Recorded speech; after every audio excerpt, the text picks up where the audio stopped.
ورنہ ہماری عام طور پر یادداشت کا یہ حال ہے کہ ہمیں اپنے باپ دادا کے زمانے کے واقعات نہیں یاد رہتے، ان کے نام یاد نہیں رہتے۔ ہزاروں سال کی تاریخ میں مختلف قوموں اور بے شمار افراد کی زندگی میں جو بڑے سبق آموز واقعات ہوئے، ان واقعات کو اللہ نے قرآن مجید میں محفوظ کر دیا، اور اس لیے محفوظ کیا کہ بھئی جو سیکھنا چاہے وہ ان واقعات پر غور کر کے بہت کچھ سیکھ سکتا ہے۔ انہی واقعات میں ایک واقعہ حضرت یوسف علیہ السلام کا ہے،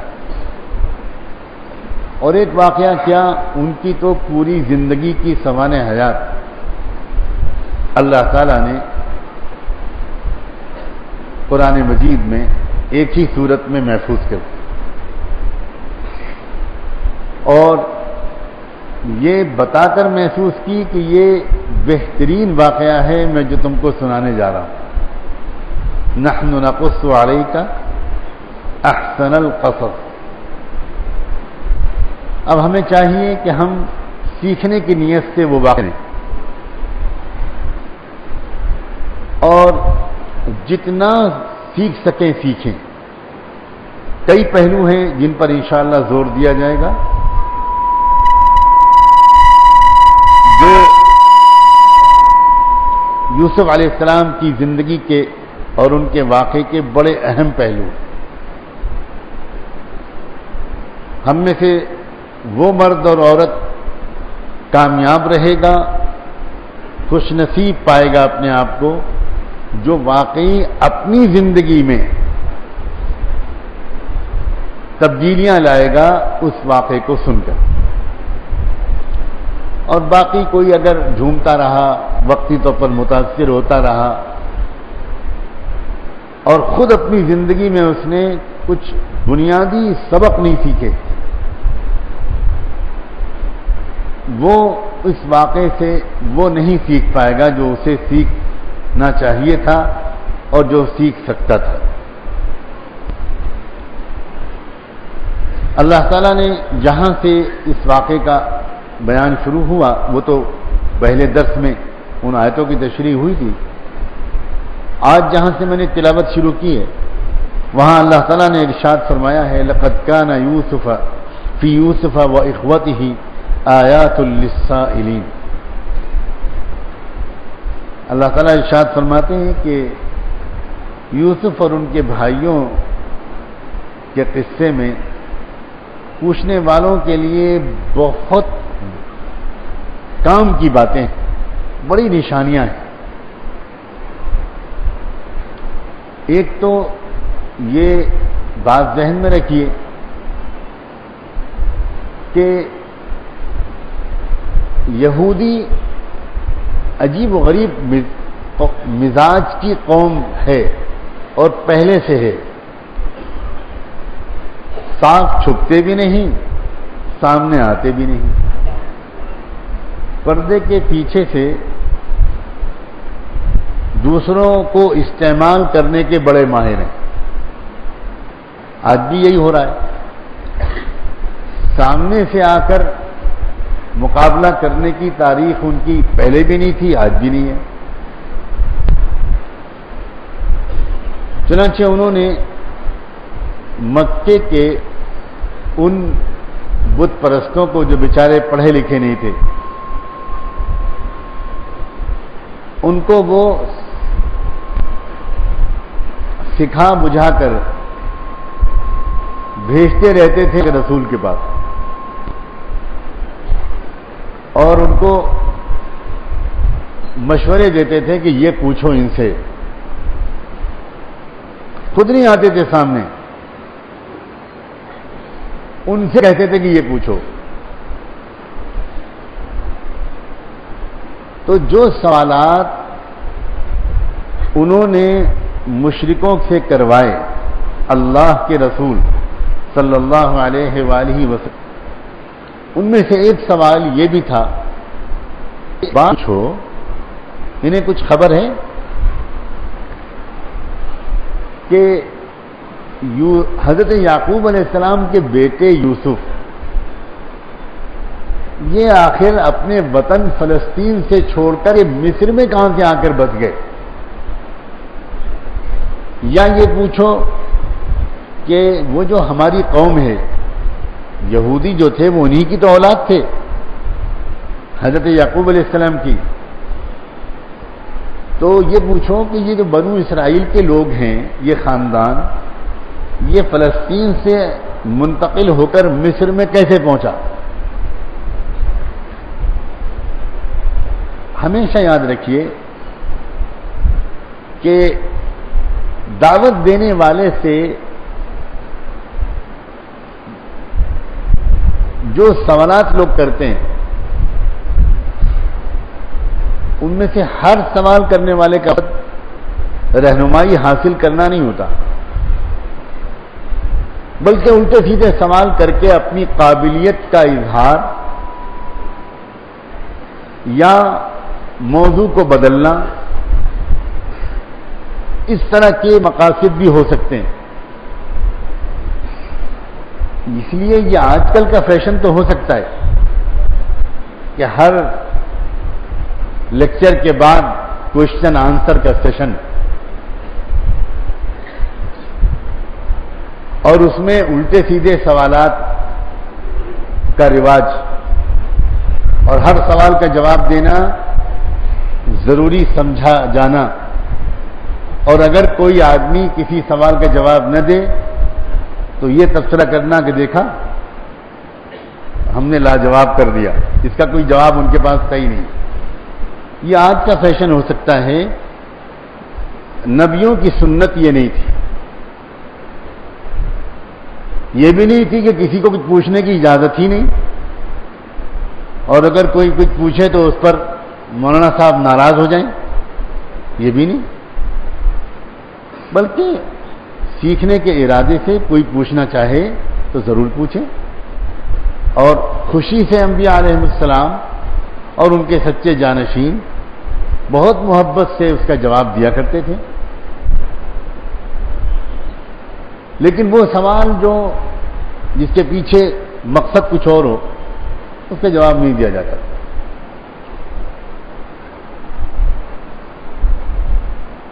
تو یہودیوں کا یہ جو سوال تھا کہ بنو اسرائیل فلسطین کو چھوڑ کر مصر کیسے منتقل ہوئے،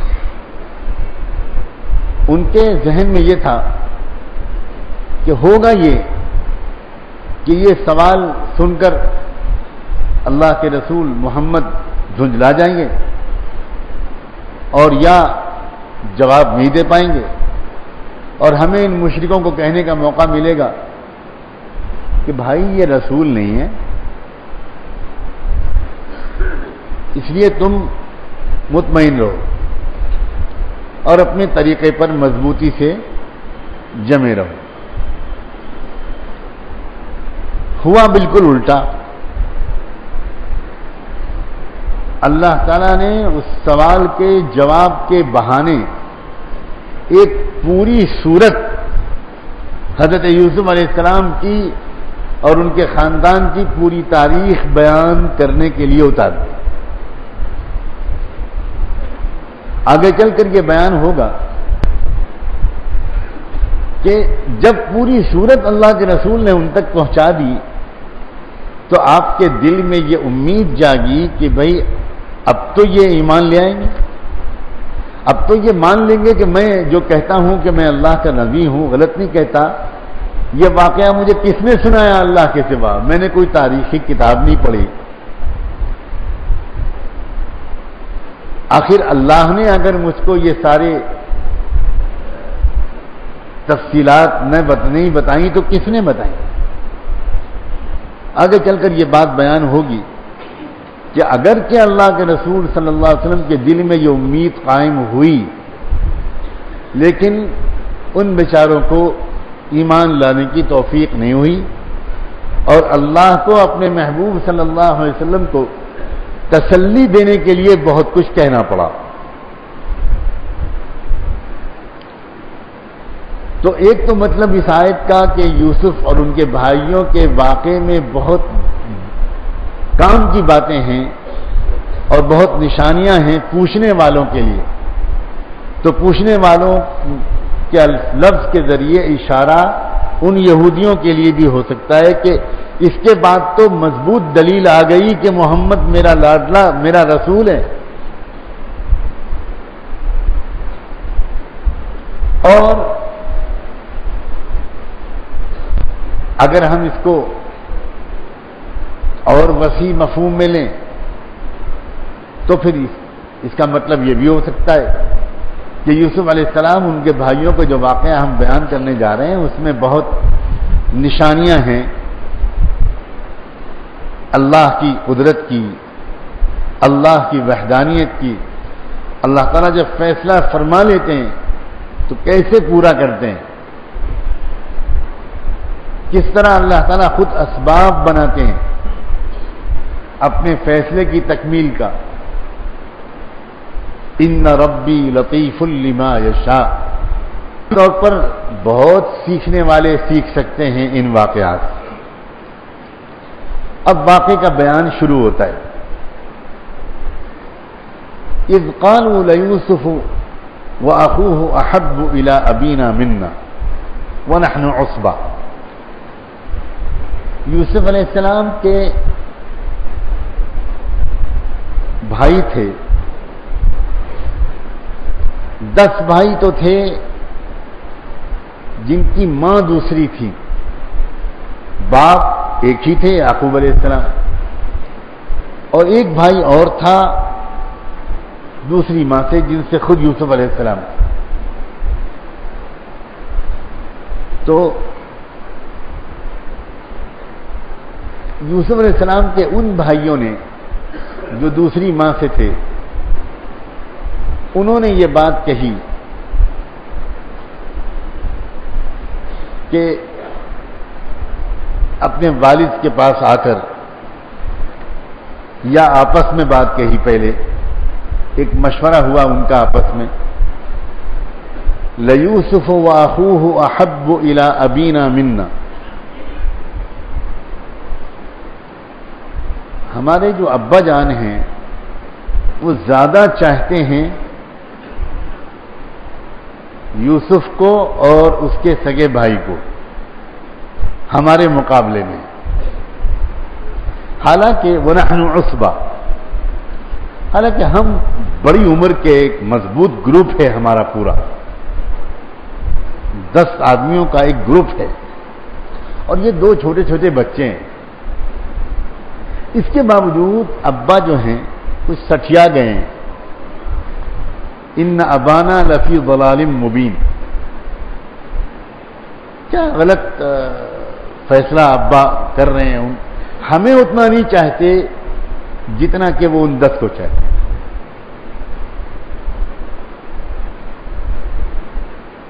ایک بات کا پتہ چلا کہ ایک نیک انسان بھی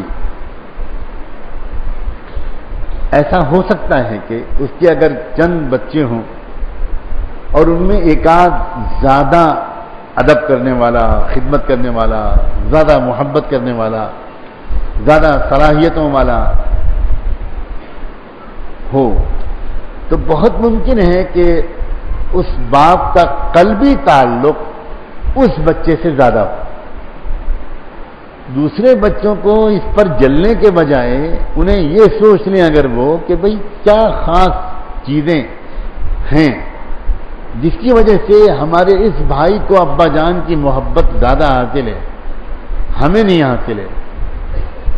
تو بجائے اس کے کہ وہ بھائی سے جلنے لگے اور باپ کے ذوق اور مزاج اور انتخاب پر اعتراض کرنے لگے، اس کے بجائے وہ اپنے اندر کوئی کمی تلاش کریں اور اس کمی کو دور کر کے باپ کی محبت اتنی ہی حاصل کرنے کی کوشش کریں. یہ بھی ایک راستہ ہو سکتا ہے. لیکن عام طور پر ایسا لوگ نہیں کر پاتے. ان کو حسد ہونے لگتا ہے، جلن ہونے لگتی ہے. اور وہ الزام باپ پر اور ان بھائیوں پر جن کو باپ کی زیادہ محبت حاصل ہے ان پر لگنے لگے. اپنی کمیوں کو تلاش کرنا اور دوسرے کو الزام نہ دینا یہ ذرا اونچے ظرف کی بات ہے. وہی کر سکتا ہے جو زیادہ سمجھدار ہو. عام طور پر لوگ وہی کرتے ہیں جو یوسف کے بھائیوں نے.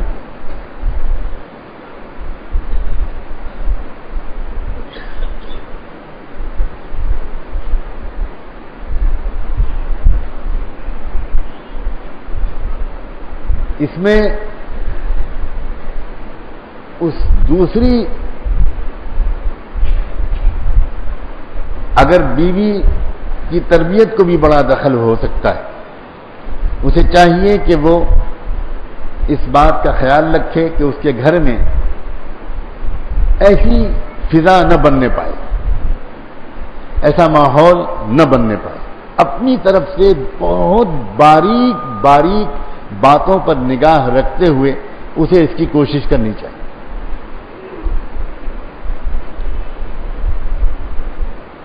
ایک اشارہ یہ بھی کر دوں کہ اگر تعداد کسی کی زیادہ ہونے لگتی ہے تو اس کی وجہ سے بھی ایک گھمنڈ اور غرور کی کیفیت پیدا ہو سکتی ہے. یہ جو 10 تھے ان کو ناز تھا اس کے اوپر کہ ہم 10 ہیں, ہم اکثریت میں ہیں اور یہ 2 اقلیت میں ہیں.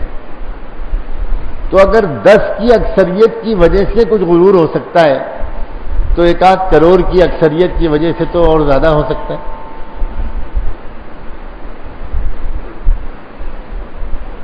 اور عام طور پر غرور اور حسد افراد کو بھی لڑاتا ہے, جماعتوں کو بھی لڑاتا ہے, اداروں کو بھی لڑاتا ہے, قوموں کو بھی لڑاتا ہے. آپس میں پھوٹ کی اصل وجہ غرور اور حسد ہوتا ہے. ایک اشارہ نوجوان بھی سن لیں.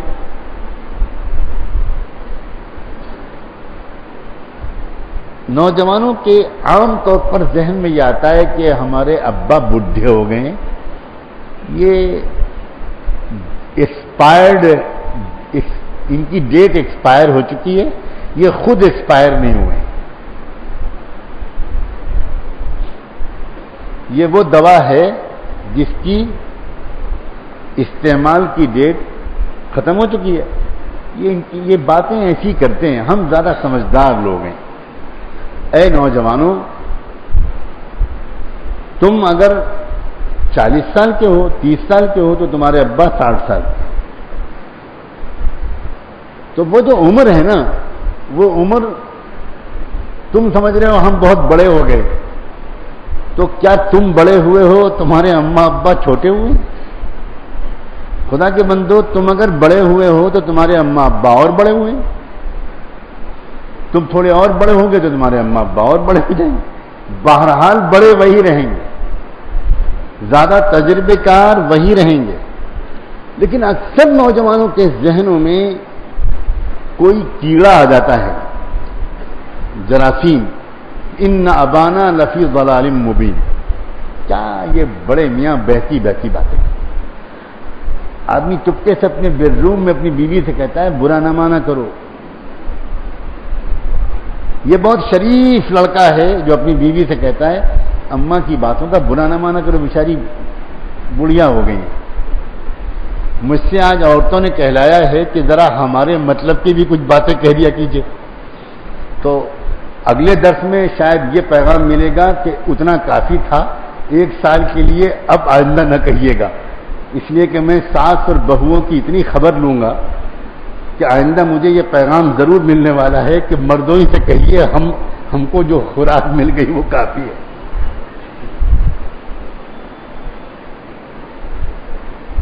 ان ابانا لفی ضلال مبین.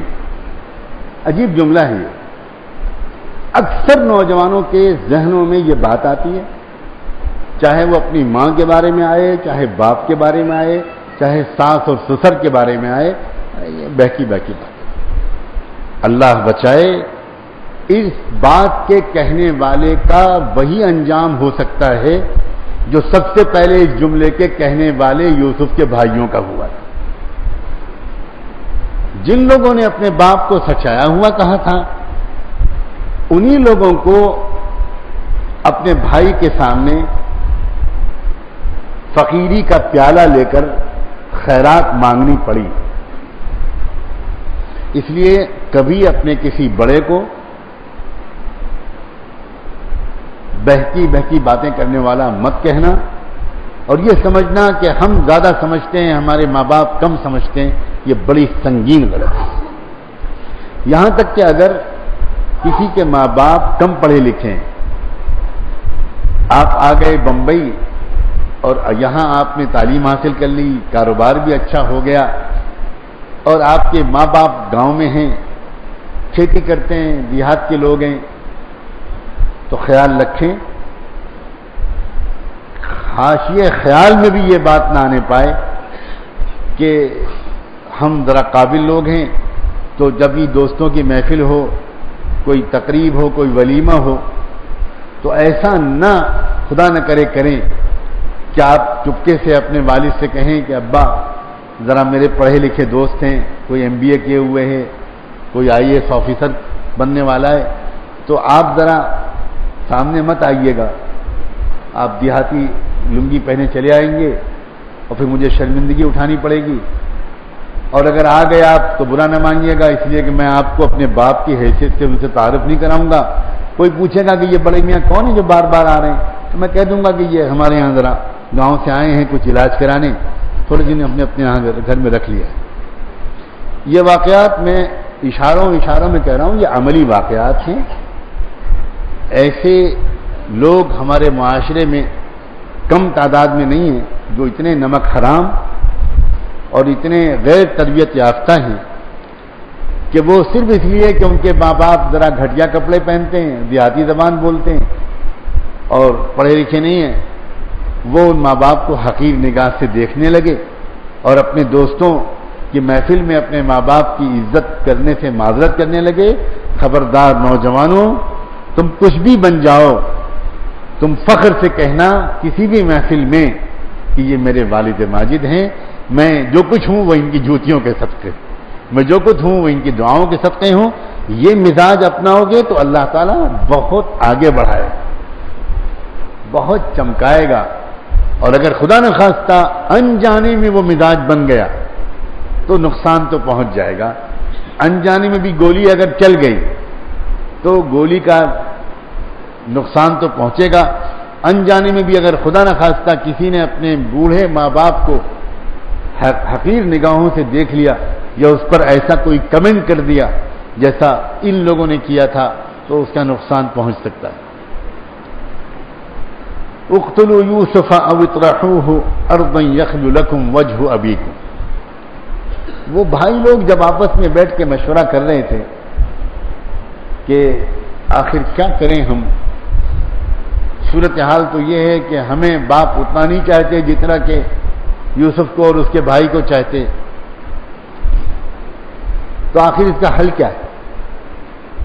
تو یہ حل ان کو نہیں سوچا کہ ہم اپنے اندر تبدیلی کریں، ان کو یہ حل سوچا کہ یوسف کو راستے سے ہٹا دیں، نہ رہے گا بانس اور نہ بجے گی بانس. تھوڑے دن رو دھو کے تب ختم ہو جائے گا معاملہ اور پھر ہم ہی ہم ہوں گے، تو ابا کو ہمیں سب سے زیادہ چاہنا پڑے گا. تو دو تجویزیں آئیں، الگ الگ لوگوں نے دو تجویزیں پیش کی. ایک تو بھائی قصے سے جان سے مار دو، اللہ بچائے. ذرا غور کریں، حسد اتنی بری بیماری ہے کہ اگر کسی کو کسی سے جلن ہو گئی تو بھائی بھی بھائی کو جان سے مارنے کی بات تک پہنچ سکتا ہے. غور کریں، حسد اتنی خطرناک چیز.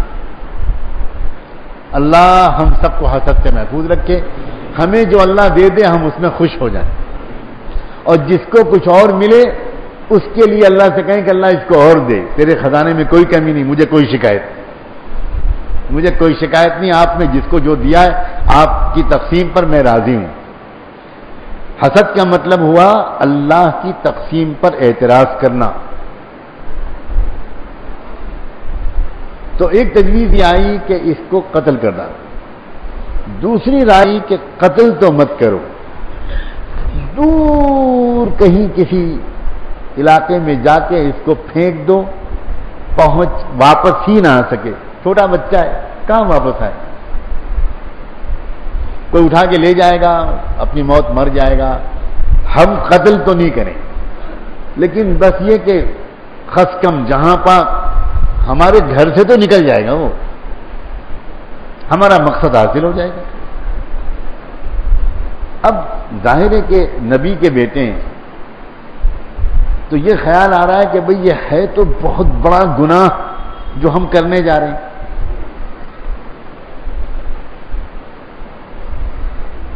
جب آدمی کے دل میں گناہ کا خیال آتا ہے اور ادھر دوسرا خیال آتا ہے کہ بھئی یہ گناہ ہے، تو ذرا میں اور آپ اپنے دل کو جھانک کر دیکھیں، ایک تیسرا خیال بھی آتا ہے، اللہ نہ کرے، وہ یہ کہ بھائی اس وقت تو کرو، بعد میں توبہ کرے۔ یہ تیسرا خیال بہت خطرناک خیال ہے۔ دوسرا خیال جو بیچ میں آیا کہ بھئی یہ گناہ ہے، تو شیطان اس دوسرے خیال کے اثر کو زائل کرنے کے لیے ایک اور تیسرا خیال ذہن میں ڈالتا ہے کہ ہاں یہ ہے گناہ، کون کہہ رہا ہے کہ نیک کام ہے، مگر کیا ہے، اللہ تو بہت غفور الرحیم ہے، اس وقت کر لو، موقع نہیں ملے گا، بعد میں معافی مانگ لے۔ یاد رکھیں، جس نے اس تیسرے خیال پر عمل کر کے گناہ کر لیا، اس کو یوسف علیہ السلام کے بھائیوں کی طرح کی ذلت کے لیے تیار ہو جانا چاہیے۔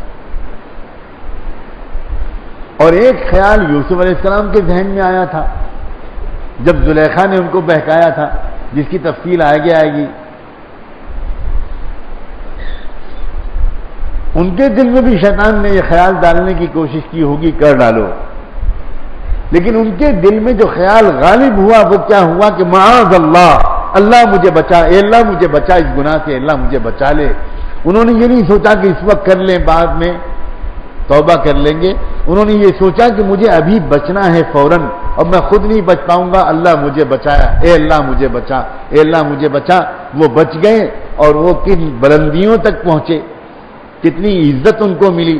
تو پتہ یہ چلا، یہ سبق ملا کہ اگر گناہوں سے بچ جاؤ گے تو آنے والی زندگی میں عزت ملے گی، اور اگر گناہ کر ڈالو گے، چاہے یہ سوچ کر کرو کہ بعد میں توبہ کر لیں گے، تو بعد میں آنے والی زندگی میں ذلت ملے گی۔ لیکن یوسف علیہ السلام کے بھائی بیچارے اسی سوچ میں اٹک گئے کہ اس وقت تو یوسف کو راستے سے ہٹا دیتے ہیں اور بعد میں توبہ کر کے نیک آدمی بن جائیں۔ قال قائل منهم لا تقتلوا یوسف،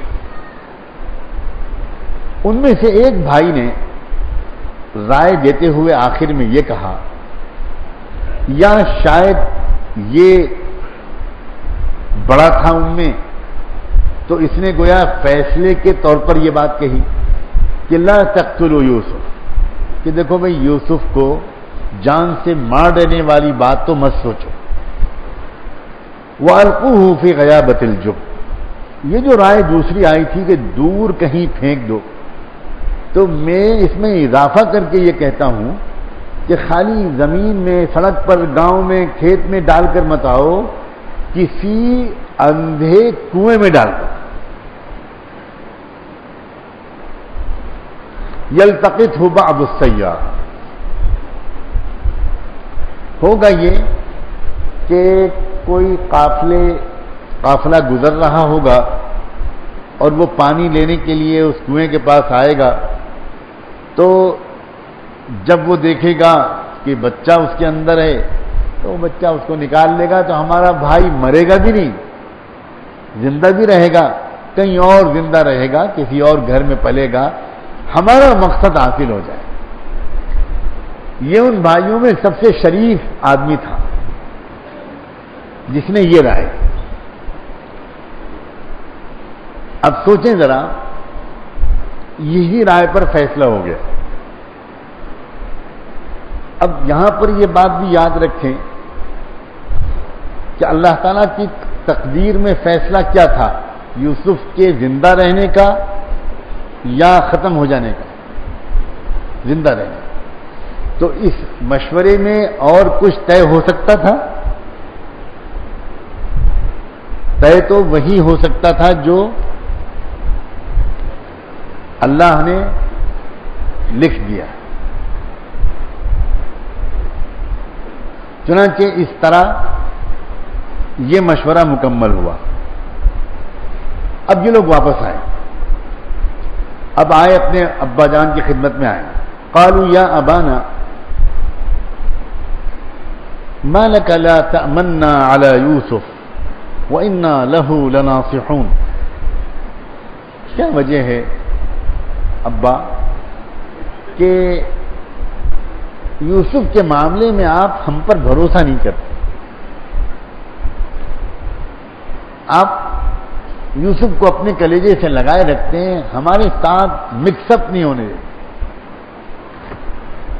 حالانکہ آپ کو یقین دلاتے ہیں ابا، ہم اپنے بھائی سے بہت پیار کرتے ہیں، اس کا بہت بھلا چاہتے ہیں. چور کی داڑھی میں کیا ہوتا ہے بتائیں نا؟ پتہ نہیں، ہمارے یہاں کچھ اور ہوتا ہو، آپ کے یہاں کچھ اور ہوتا ہو. کیا ہوتا ہے میں نہیں کہوں گا، آپ سے کہلواؤں گا. صرف ان کا. آپ سوچیں ذرا، جس کو واقعی محبت ہوتی ہے اسے کہنا پڑتا ہے کہ ہم اس سے بہت محبت کرتے ہیں. یہ جو ان کا کہنا تھا کہ وَإِنَّا لَهُ لَنَاصِحُونَ، جتنے طلبہ بیٹھے بھولے نہ ہوں تو جب نحو صرف انہوں نے پڑھی ہوگی وہ ذرا یاد کریں، اگرچہ امتحان دینے کے بعد بھول جاتے ہیں. وَإِنَّا اداۃ تاکید، صیغہ متکلم کا صیغہ، جمع متکلم کا صیغہ. لہو جار مجرور کو مقدم کیا گیا حسرت پیدا کرنے کے لیے کہ جو خیر، جو محبت ہمیں یوسف سے وہ تو کسی سے بھی نہیں ہے. اور پھر لام تاکید لناصحون. اوہو،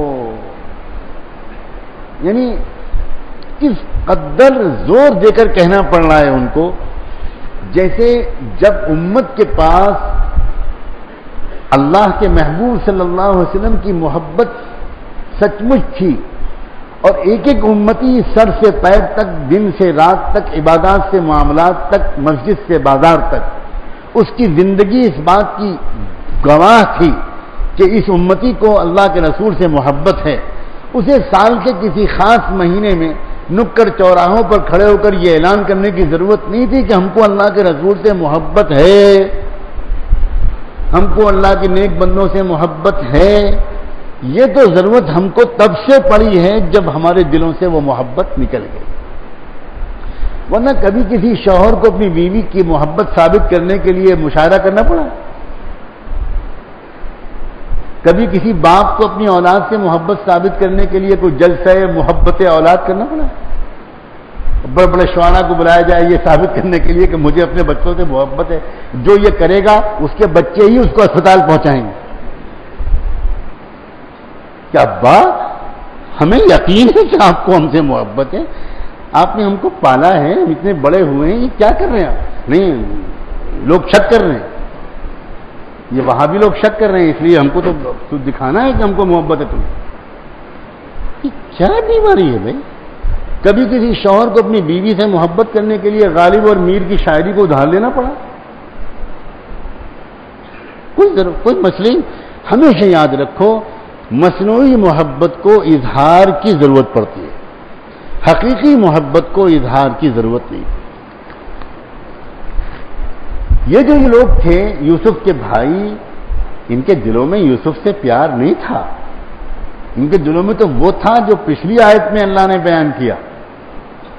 اب انہیں اپنے باپ کو یقین دلانا ہے محبت کا، خیر خواہی کا، تو اس قدر طاقتور ترین الفاظ استعمال کر کے ابا کے دل میں یقین بٹھانا چاہتے ہیں. ارسلہ معنا غدا یرتع ویلعب. اب آئی مطلب کی بات. پہلے محبت کا اظہار اور اس کے بعد مطلب کی بات. ارسلہ معنا غدا. ابا کل ہم لوگ کچھ تفریح کے لیے جانے کا پروگرام بنا رہے ہیں. ذرا جائیں گے جنگل میں, شکار کھیلیں گے, کھیلیں کودیں گے, تفریح کریں گے. تو آپ کل اب یوسف کو ہمارے ساتھ بھیج دیجئے, وہ بھی ذرا باہر نکلے, آپ اس کو ہمیشہ اپنے پاس رکھتے ہیں. یرتع ویلعب, خوب کھائے پیے اور ذرا کھیلے, ریس میں حصہ لے, دوڑے, اور جو ہم لوگ کھیل کود کریں وہ اس میں شریک ہو. ابا نے جواب دیا قال انی لیحزننی ان تذهبوا بی. دیکھو دو باتیں ہیں بچوں, دو باتیں ہیں. ایک تو یہ کہ اگر تم لوگ اس کو لے جاؤ گے تو میں اداس رہوں گا, میرا اس کے بغیر دل نہیں لگتا. کیا نصیب تھا یوسف علیہ السلام. اللہ ہم میں سے ہر ایک کو اپنے باپ کی ماں کی ایسی اولاد بنائے کہ ماں اور باپ ہمیں دیکھ کر ان کی آنکھیں ٹھنڈی رہیں, اور اللہ کرے ہم بھی اپنی اولادوں کو اس طرح اپنے کلیجے سے لگا سکیں کہ ہمارے بچے یہ فخر محسوس کریں کہ ہم ان کی اولاد. کبھی کبھی یہ غلطی ہوتی ہے دینداروں سے, خاص طور پر کہ انسان جب دیندار بنتا ہے اور کسی کی نگرانی اور ماہر کی نگرانی میں نہیں بنتا, خود سے بنتا ہے, تو کچھ بڑی سنگین غلطیاں اس سے نیک نیتی کے باوجود ہو سکتی ہیں. مثلا ایک آدمی دیندار بنا, اس کو جہنم کا خوف آیا, اللہ کا خوف آیا, اپنے پچھلے گناہوں کا احساس آیا, اس کی 20 سال کی نمازیں قضا ہیں, اس کے روزے چھوٹ گئے ہیں, اس نے کتنے جھوٹ بولے ہیں, کتنی فلمیں دیکھی ہیں, کتنی بے حیائی کے کام کیے ہیں. اب اس کے دل پر ایک بوجھ رہتا ہے. اب اس کو دل نہیں لگتا, ہنسی مذاق میں مزاج میں ذرا سختی آ گئی, مزاج میں خشکی آ گئی. اب چونکہ وہ خود اس سے گناہ ہو چکے تو وہ اپنے بچوں پر ذرا ہر وقت شک کرتا ہے, نگرانی کرتا ہے. تو ایسا ہو سکتا ہے کہ وہ یہ انسان دین کی طرف آگے بڑھ رہا ہے, ہو سکتا ہے کہ اپنے بچوں کے ساتھ گھر میں بہت ہنسی مذاق اور پیار محبت اور خوشیوں کا ماحول بنانے میں وہ کامیاب نہ ہو رہا. حالانکہ شریعت کا مزاج عجیب ہے. شریعت کا مزاج یہ ہے کہ تم اللہ سے محبت سب سے زیادہ کرو اور اللہ کا خوف بھی کرو. آنسو بھی آنکھ سے تمہارے نکلیں دعا میں اور نماز میں اور سجدے میں تو اور اچھا ہے. تم گناہوں سے بچو, مگر اللہ یہ چاہتا ہے کہ میرے بندو اپنے گھر میں خوشی اور محبت کا ماحول بنائے. اپنے کو ایسا نہ بناؤ کہ تم جب گھر میں گھسو تو بچے ڈر کے چھپ جائیں اور سامنے تمہارے نہ آنا چاہیں. بعض لوگوں کا مزاج ہوتا ہے اتنا سخت اور جلالی کہ بچے ذرا دور دور رہتے ہیں.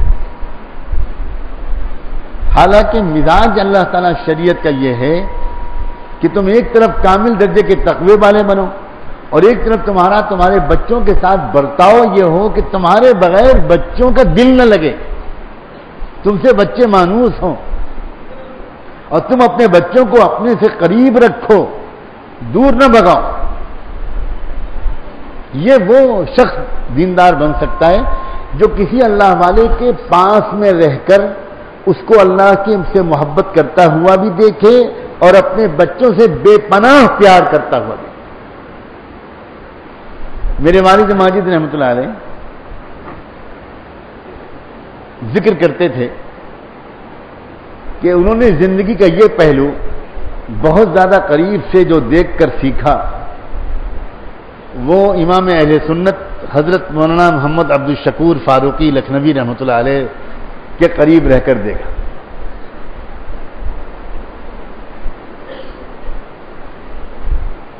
وہ اس قدر محبت کرتے تھے اپنے بچوں سے کہ حضرت ہمارے والد ماجد فرماتے تھے کہ شروع میں مجھ کو لگتا کہ اتنے بھلا والے ہو کر اپنے بچوں سے اتنی محبت کرتے ہیں.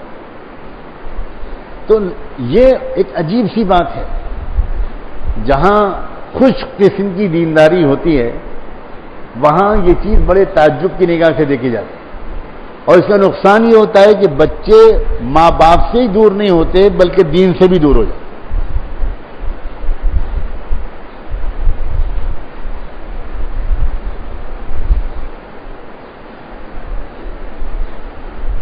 میں اگر آج یہ بات بھی کہہ دوں کہ میں نے اپنی آنکھوں سے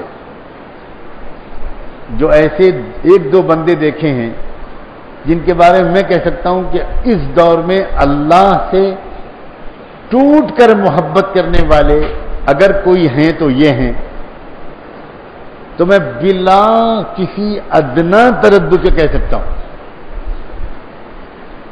الگ الگ اللہ والوں کے اوصاف اور رنگ ہوتے ہیں. ایک بندہ میں نے دیکھا تھا حضرت مولانا محمد احمد صاحب پرتاپ بری نور اللہ. ان کو دیکھ کر یہ سمجھ میں آیا تھا کہ اللہ سے محبت کا مطلب کیا. ایسی محبت میں کیا بتاؤں، ایسے لگتا تھا جیسے وہ اللہ سے معانقہ کر رہے ہیں، اللہ تعالیٰ کے چوم رہے ہیں، اللہ کو پیار کر رہے ہیں، اللہ سے باتیں کر رہے ہیں، اللہ سے لپٹ رہے ہیں، اللہ سے منا رہے ہیں. عجیب کیفیت تھی، میں اس کو لفظوں میں بیان ہی نہیں کر سکتا. یہی رنگ، بالکل یہی رنگ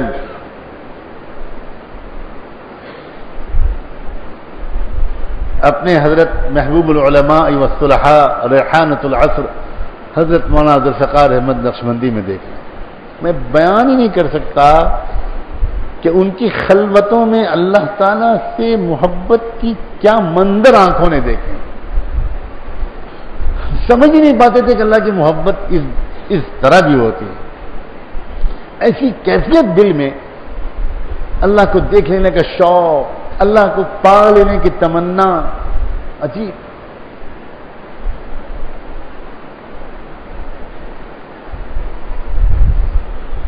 اللہ تعالیٰ کوئی ذرہ ہم عوام کو بھی عطا کر دے میرے اللہ. اور اس کے ساتھ ساتھ حضرت مولانا محمد صاحب پرتاپ گڑھی میں بھی اور موجودہ اپنے ان حضرت میں بھی اپنے بچوں سے، اپنے چھوٹوں سے، اپنے گھر کے بہوؤں سے، اپنے لوگوں سے جس طرح کی محبت نظر آ رہی ہے قریب سے دیکھ کر، وہ عام طور پر بالکل نظر نہیں آتی. ایک ہی دل میں اللہ کی محبت سب سے زیادہ، اسی دل میں اللہ کے رسول کی محبت، اس کے بعد اسی دل میں اللہ کے رسول کے بعد صدیق اکبر کی محبت، ان کے بعد اس کے بعد اللہ کے رسول کی محبت تمام صحابہ سے، اس کے بعد اللہ کے رسول کی محبت تمام فقہا محدثین سے، اور ان میں بھی سب سے زیادہ کسی ایک سے، اور اس کے بعد آگے چل کر چلتے چلے جائیے ہر دور میں، اور اس دور میں بھی عجیب حالت. اور اس سب کے بعد اسی دل میں اتنی جگہ کہ ان کے بچے فخر سے کہتے ہیں کہ دنیا میں کسی باپ نے اپنے بچوں کو اتنا پیار نہیں دیا ہوگا جتنے ہمارے ابو جی نے ہم کو. حالانکہ سال کے شاید پورے سال میں ٹوٹلی 20-25 دن وہ اپنے گھر پہ رہ پاتے ہیں، لیکن ان کے بچوں کو یہ شکایت نہیں ہے کہ ہمارے ابا تو دین کے کام کے لیے باہر ہی پھرتے رہتے ہیں، ہماری کوئی فکر نہیں کرتے. یہ ایک آرٹ ہے، ایک فن ہے، ایک طریقہ ہے اس طرح کا کہ اللہ کی محبت بھی ساتھ چل رہی ہے اور بچوں کی محبت بھی ساتھ چل رہی ہے. اب اس کے بعد میں کہتا ہوں یعقوب علیہ السلام کو جس طریقے کی محبت یوسف علیہ السلام سے تھی وہ خشک مزاج دینداروں کی سمجھ میں نہیں آئے گی. انہ لا یحزننی ان تذهبوا به. بچوں میں کیا بتاؤں، جب یوسف تمہارے ساتھ چلا جاتا ہے تو مجھے کچھ اچھا نہیں لگتا. کوئی اللہ والا اگر یہ کہے تو آپ تو مسجد سے اٹھ کے چلے جائیں گے کہ یہ اللہ والے تو وہ ہوتے ہیں جو بچوں کو 3 تھپڑ صبح اور 3 تھپڑ شام مارا کریں. اور اللہ والے تو وہ ہوتے ہیں کہ جب وہ گھر میں گھسیں تو کوئی بچہ چارپائی کے نیچے گھس جائے اور کوئی کباڑ کے اندر گھس جائے، چھوٹا بچہ، آ گئے آ گئے آ گئے، بھاگو بھاگو، کوئی تھانے دار صاحب آ گئے، اور بیوی بیچاری تھر کانپ رہی کہ اللہ خیر کرے، اللہ خیر، اللہ خیر۔ یہ دینداری نہیں ہے، یہ دماغی بیماری ہے، یہ بیماری ہے، سنگین بیماری ہے، اللہ شفا دے۔ یہ بالکل دینداری۔ انہ لیحزننی انی لیحزننی ان تذهبوا به، اداس ہو جاتا ہوں، وَأَخَافُ أَن يَأْكُلَهُ الذِّئْبُ، اور اس اداسی کے علاوہ یہ جو میں مس کرتا ہوں یوسف کو، اگر تم لے جاتے ہو تو میں اس قدر پریشان ہوتا ہوں، اس کے علاوہ ایک اور بات ہے، دیکھو مجھے یہ ڈر لگتا ہے کہ جب تم لے کے جاؤ گے اور تم تو اپنی کھیل کود میں لگے رہو گے، تفریحات میں لگے رہو گے، اب جنگل کا مسئلہ ہے، بھیڑیا آئے گا میرے بچے کو کھا جائے گا، مجھے بہت ڈر لگتا ہے۔ یہ ایک ایسے باپ کے الفاظ ہیں جو باپ بیٹے سے بے پناہ محبت کرتا ہے، اور وہ اندیشہ بھی بتا رہا ہے کہ مجھے یہ ڈر ہے۔ جواب میں ان کے یوسف کے بھائیوں نے جواب میں یہ کہا، لئن أكله الذئب ونحن عصبة إنا إذا لخاسرون، ہم ہٹے کٹے سب جوان بھائیوں کی موجودگی میں اگر کوئی بھیڑیا یوسف کو کھا جائے تب تو سچی بات یہ ہے کہ ہم تو ہمارے اوپر تف ہے۔ ہمارے حضرات جو قرآن مجید کا ترجمہ وغیرہ کرتے ہیں انہیں چاہیے کہ قرآن کی آیات کا با محاورہ ترجمہ کرنے کی عادت ڈالیں، خود کر سکتے ہیں تو، ورنہ کسی اچھے ترجمے کو سامنے رکھ کر ترجمہ پیش کریں،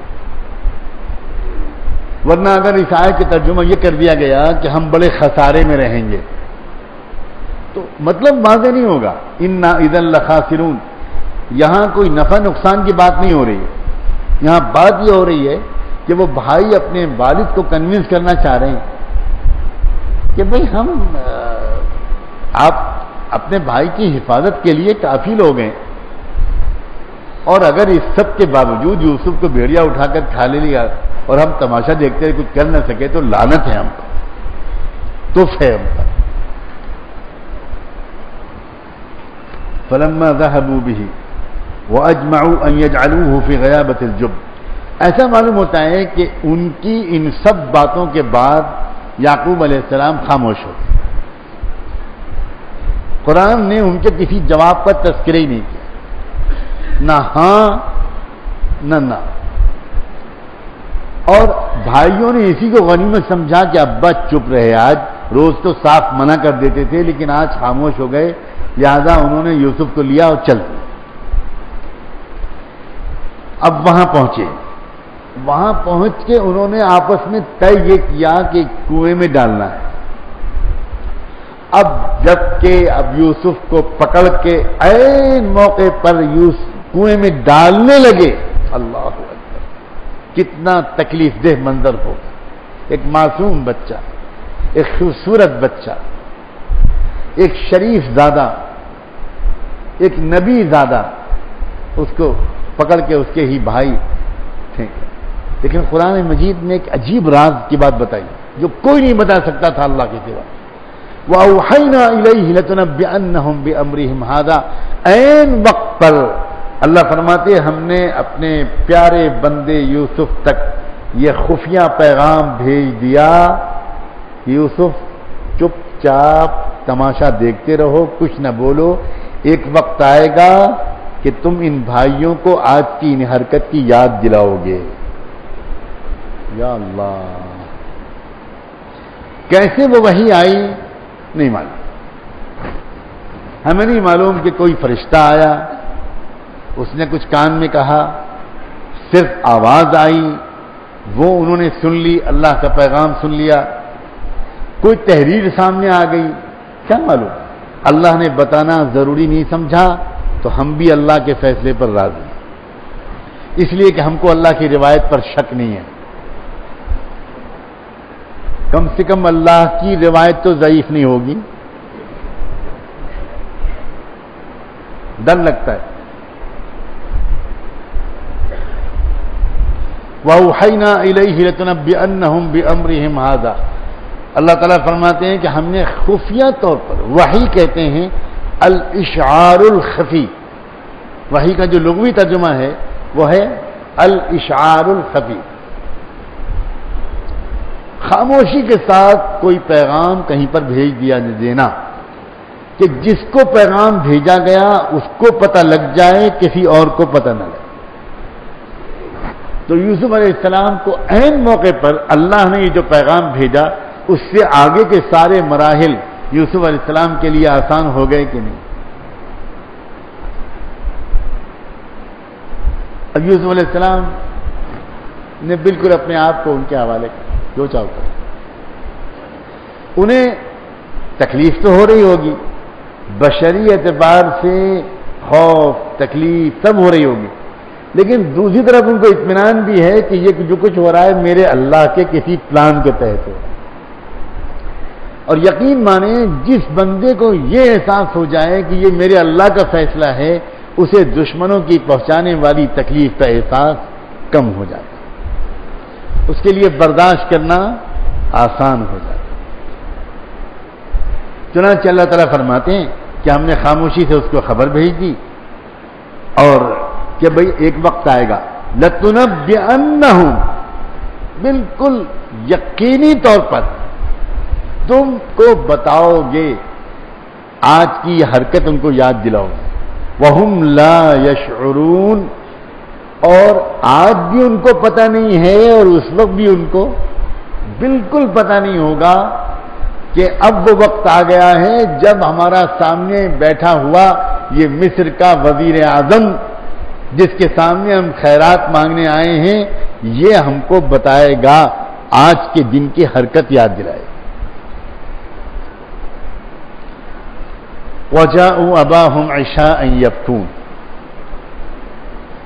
یوسف کو تو کنویں میں ڈال دیا اور خود چلے آئے. واپس آتے آتے رات کا وقت ہو گیا. اب آئے رات کے وقت میں اور بری طرح روتے ہوئے آئے اپنے ابا جان کے پاس. قالوا یا ابانا انا ذهبنا نستبق، آنے کے بعد کہا ابا جان ہم لوگ گئے تھے اور آپس میں ریس کا مقابلہ کر رہے تھے. وَتَرَكْنَا يُوسُفَ عِنْدَ مَتَاعِنَا، اور جو ہمارا سامان تھا اس کے پاس ہم نے یوسف کو بٹھا دیا تھا کہ وہ کہاں دوڑے گا چھوٹا بچہ. اب ہم لوگ تو دوڑ میں لگے تھے. فَأَكَلَهُ الذِّئْبُ، اور اس بیچ میں وہی ہوا،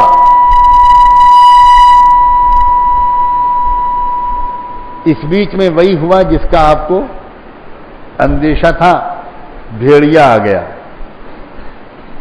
فَأَكَلَهُ الذِّئْبُ، اور بھیڑیا ہمارے بھائی یوسف کو کھا گیا. وَمَا أَنْتَ بِمُؤْمِنٍ لَنَا وَلَوْ كُنَّا صَادِقِينَ، اور ہم ہزار سچے ہوں ابا، ہمیں لگتا ہے آپ ہماری بات پر یقین کرنے والے نہیں. چور کی داڑھی میں دوسرا تنکا، اور کئی تنکے مل کر ایک جھاڑو بن جاتی. پھر وہی بات، جو انسان بالکل سچ بول رہا ہوتا ہے اسے قسمیں کھانے کی ضرورت نہیں ہے. آئے دن ہمیں اور آپ کو تجربہ ہوتا ہے کہ جو آدمی بار بار قسم کھائے، یہ خود اس بات کی دلیل ہے کہ یہ آدمی سچ نہیں بول رہا ہے. تو اللہ تعالیٰ نے تو ہم کو بہت پہلے سے لائی ڈیٹیکٹر دے دیا. وہ آج کل ہے نا لائی ڈیٹیکٹر، کوئی مشین ہے جس سے پولیس والے انٹروگیٹ کرتے وقت یہ اندازہ کرتے ہیں کہ یہ بیان دینے والا، ہمارے سوالوں کا جواب دینے والا کہاں پر سچ بول رہا ہے کہاں پر جھوٹ بول رہا ہے. وہ سوئی اگر ریڈ پر آ گئی تو جھوٹ بول رہا ہے اور ہرے پر آ گئی تو، اور اگر مشین کا پروگرامر اس ملزم کا بیوی کا بھائی ہوا تو وہ تو خود ہی اس کو ایسا فٹ کر دے گا کہ جتنی زور سے جھوٹ بولے گا اتنی زور سے سوئی ہرے پر آئے گی. جیسے ووٹنگ مشین ہمارے ملک میں ماشاءاللہ ہر سیاسی پارٹی بہت زور سے بغلیں بجاتی ہے کہ اتنی زوروں میں اتنی سیٹیں لے کے ہم جیت گئے. اور یہ بات سب جانتے ہیں کہ کتنے کروڑ ڈالر کا سودا ہوتا ہے. جو پارٹی وہ سودا کر دیتی ہے کہ الیکشن کی مشین کو پروگرامنگ ٹھیک کر دو، ہم کو جتانا ہے، ہم تو ایک ہی مہینے میں اتنا کما لیں گے جتنا تم کو دیں گے. اس لیے کہ ماشاءاللہ گھوٹالوں کی شرح اب 10-20 ہزار کروڑ کی نہیں ہے، اب 2,00,000 کروڑ کی ہے، جس کو میں نے پہلے ہی کہا تھا کہ اتنے زیرو لکھتے لکھتے بوڑھے ہو جاؤ. تو یہ تو کوئی مسئلہ ہی نہیں. لائی ڈیٹیکٹر کیا ہے؟ بولنے والے کا چہرہ. بولنے والا بار بار قسم کھا رہا ہے، بار بار قسم کھا رہا ہے، اس کا مطلب ہے جھوٹ بول. اب وہ لوگ صاف صاف پہلے ہی کہہ رہے ہیں کہ ابا ہم آدھار سچ بولیں آپ مانیں گے نہیں. وما انت بمؤمن لنا ولو كنا صادقین. میں پہلے بھی کہہ چکا ہوں، پھر دہراتا ہوں. یوسف علیہ السلام کے واقعے کے خصوصات میں سے ایک یہ بھی ہے کہ یہ واقعہ بالکل اس سطح کا واقعہ ہے جس سطح پر ہماری آپ کی عام لوگوں کی زندگی گزرتی. ورنہ عام طور پر نبیوں کے واقعات سنتے وقت شیطان ہمارے ذہن میں یہ بات ڈالتے ہیں کہ بھائی یہ تو نبیوں کا مسئلہ، ہم لوگ کہاں ہیں. لیکن یہ واقعہ تو بالکل وہ ہے جو ہر ایک کے گھر میں پیش آتا اور ہر ایک کی اپنی زندگی میں اس طرح کے تجربات 50 ہو چکے. بالکل زمینی لیول کا عام سطح کا واقعہ ہے. جس کے گھر میں یہ واقعات نہیں ہوتے کہ اس کے ہونہاری کو دیکھ کر کچھ لوگ اس سے جلنے لگے. اور یاد رکھنا نوجوانوں، صرف ماں باپ کا رشتہ ہے جو اپنی اولاد کی ترقی سے جلتا نہیں ہے. ماں باپ کی دلی تمنا ہوتی ہے کہ میرا ہر بچہ، میری ہر اولاد مجھ سے آگے بڑھے. یہ صرف ماں باپ کے مقدس رشتے کا معاملہ ہے. سلام ہو ماں باپ کے اس مقدس رشتے پر، اور اللہ ہمیں اپنے ماں باپ کی قدر کی توفیق. ورنہ سگے بھائی ہوں، سوتیلے بھائی ہوں، ان بھائیوں کے اندر بھی حسد کی آگ اکثر بھڑک جایا کرتی ہے، اکثر بھڑک جائے. چنانچہ ان لوگوں کا بھی حال یہی تھا، اور یہ اپنی پوری کارروائی کر کے آئے تو اپنے باپ کے پاس آ کر رونا دھونا شروع کیا، اور ساتھ میں یہ بھی کہا کہ آپ تو مانیں گے نہیں. وَجَاءُوا عَلَىٰ قَمِيصِهِ بِدَمٍ كَذِبٍ. اور یوسف علیہ السلام کے کرتے پر جھوٹ موٹ کا خون بھی لگا لائے. جیسے روز ہمارے ATS والوں کو لگے ہوئے کرتے ملتے ہیں، عام طور پر ملتا ہے، اور وہ بھی بڑے دلچسپ طریقے سے ملتے ہیں. ججوں کی بحثیں، جب وکیلوں کی بحثیں سنیے تو مزہ آ جاتا ہے کہ بھئی یہ کون سا آتنکوادی تھا جس نے اپنے کرتے کے 3 بٹن کھول کے کہا کہ اب گولی چلاؤ. یہ کیسا پڑھا لکھا مہذب ٹھنڈے دل دماغ کا ٹیررسٹ تھا کہ اس نے اپنا پاسپورٹ بھی جیب میں رکھ لیا، ڈائری بھی جیب میں رکھ لی، اور موبائل فون بھی رکھ لیا، 3 سم بھی رکھ لیے، تاکہ ہر طرح سے پہچاننے میں آپ لوگوں کو زحمت نہ ہو. آپ بڑے اچھے لوگ ہیں، آپ بہت پیارے لوگ ہیں، آپ کو شوگر کی بیماری ہے، دھوپ میں آپ ہماری لاشوں کو اٹھائیں گے، آپ کو زحمت نہ ہو، تو جو کچھ ہم کر سکتے ہیں آپ کے لیے سہولت فراہم کرنا چاہتے ہیں. وہ پاگل پن کی انتہا ہے. عجیب ملک ہے یہ ہمارا، عجیب ملک. وَجَاءُوا عَلَىٰ قَمِيصِهِ بِدَمٍ كَذِبٍ. کسی ایک بھی کیس میں آج تک وہ کسی قسم کی کارروائی کو ثابت نہیں کیا جاتا، کبھی نہیں کیا جاتا. بالکل قرآن مجید نے نقشہ کھینچا ہے کہ کرتے پر خون لگا رہا ہے.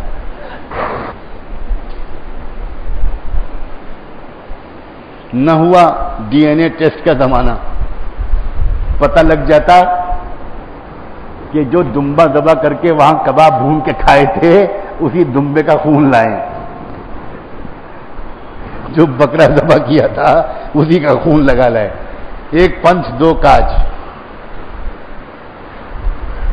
قال بل سولت لکم انفسکم امرا،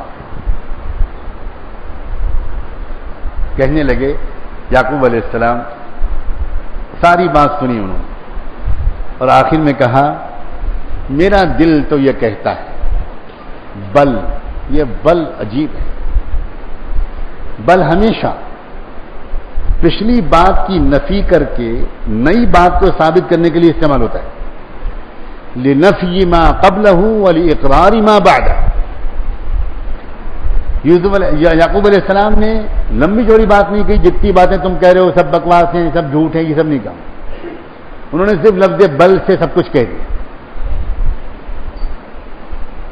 بڑے بوڑھے بولتے کم ہیں لیکن باتیں بڑی قیمتی کہتے ہیں۔ بل سولت لکم انفسکم امرا، میرا دل تو یہ کہتا ہے، مجھے تو ایسا لگتا ہے کہ تمہارے اپنے دماغوں نے، تمہارے اپنے نفوس نے کوئی بات گڑھی ہے، کوئی کہانی گڑھی ہے، کچھ ہے اس میں۔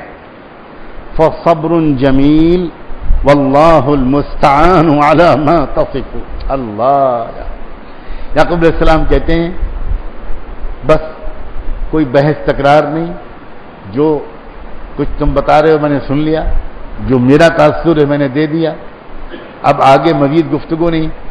میں اس پر ایسا صبر کرنے کی کوشش کرتا ہوں کہ لوگوں کو پتہ بھی نہ چلے کہ میرے دل میں کوئی غم ہے۔ صبر ہزاروں درجے کا ہو سکتا ہے، یاد رکھیں صبر جمیل اس صبر کو کہتے ہیں کہ مجھے اگر کسی سے شکایت ہے، مجھے کچھ لوگوں نے تکلیف پہنچائی ہے، میرے خلاف سازش کی ہے، کسی کے کسی عمل سے مجھ کو دکھ پہنچا ہے، تو میں اس طرح اس کو برداشت کروں کہ میرے قریب رہنے والوں کو بھی خبر نہ ہو کہ میرے دل کو کوئی شکایت۔ یہ ہے صبر جمیل، صبر کی اعلیٰ درجے کی قسم۔ فرمایا میں تو اس طرح اس بات پر صبر کرنے کی کوشش کروں گا، اور جو کچھ تم مجھے سنا رہے ہو کہانی، میں صرف اتنا کہتا ہوں کہ میرا اللہ آپ جانتے ہیں کیا سچ ہے کیا جھوٹ، اے رب کریم جو سچ ہے اس کو کھول دیجئے، جو جھوٹ ہے اس کے جھوٹ ہونا ثابت کر دیجئے۔ میں تو اس پوری داستان کو اے اللہ آپ کی خدمت میں پیش کرتا ہوں اور آپ کی مدد چاہتا ہوں۔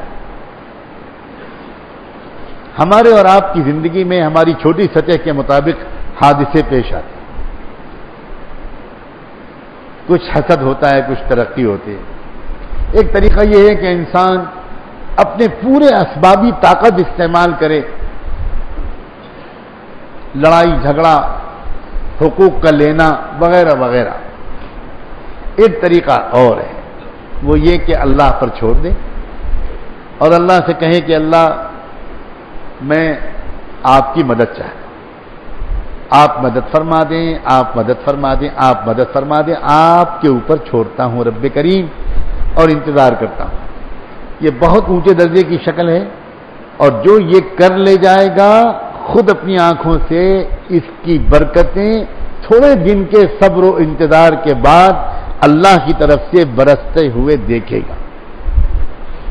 کسی کا بھائی نے اس کے ساتھ زیادتی کی، کسی کے چچا نے اس کے ساتھ زیادتی کی، عام طور پر یہ سب سننے کو ملتا ہے۔ باپ کا انتقال ہو گیا، چچا کے ہاتھ میں کاروبار آ گیا، اکثر چچا اپنے بھتیجوں کا حق مار دیتے، بہت ہی مسائل پیش آتے۔ باپ کا انتقال ہو گیا، بڑے بھائی نے کاروبار سنبھالا، کاروبار باپ کا تھا، بڑے بھائی کو باپ نے کاروبار میں لگا لیا تھا، بچے دوسرے بھائی چھوٹے تھے، اب بڑے بھائی نے کاروبار کو سنبھالا باپ کے انتقال کے بعد۔ اب کاروبار تو باپ کا تھا، مشترک تھا، اس بڑے بھائی کی شرافت کا تقاضا یہ تھا، شریعت کا تقاضا یہ تھا کہ یہ چھوٹے بھائیوں کو کاروبار میں شریک قرار دیتا، اور بعد میں اگر بٹوارا بھی ہوتا تو برابر سرابر یا آپس کی رضامندی کے ذریعے سے سب کو حصہ دیا جاتا۔ بہت محبت کے ساتھ اب بہت سے بھائی ایسا بھی کر لیتے ہیں، لیکن کچھ بھائی وہ بھی ہوتے ہیں جن کی نیت خراب ہو جاتی ہے، اور ایسا بھی ہو سکتا ہے کہ اس بھائی کی نیت خراب کرنے والا کوئی اور ہو، وہ کوئی اور کو آپ خود سمجھ لیجئے، ورنہ پھر وہی اگلی مرتبہ پیغام آئے گا کہ عورتوں کے لیے کچھ زیادہ مت کہا کیجیے۔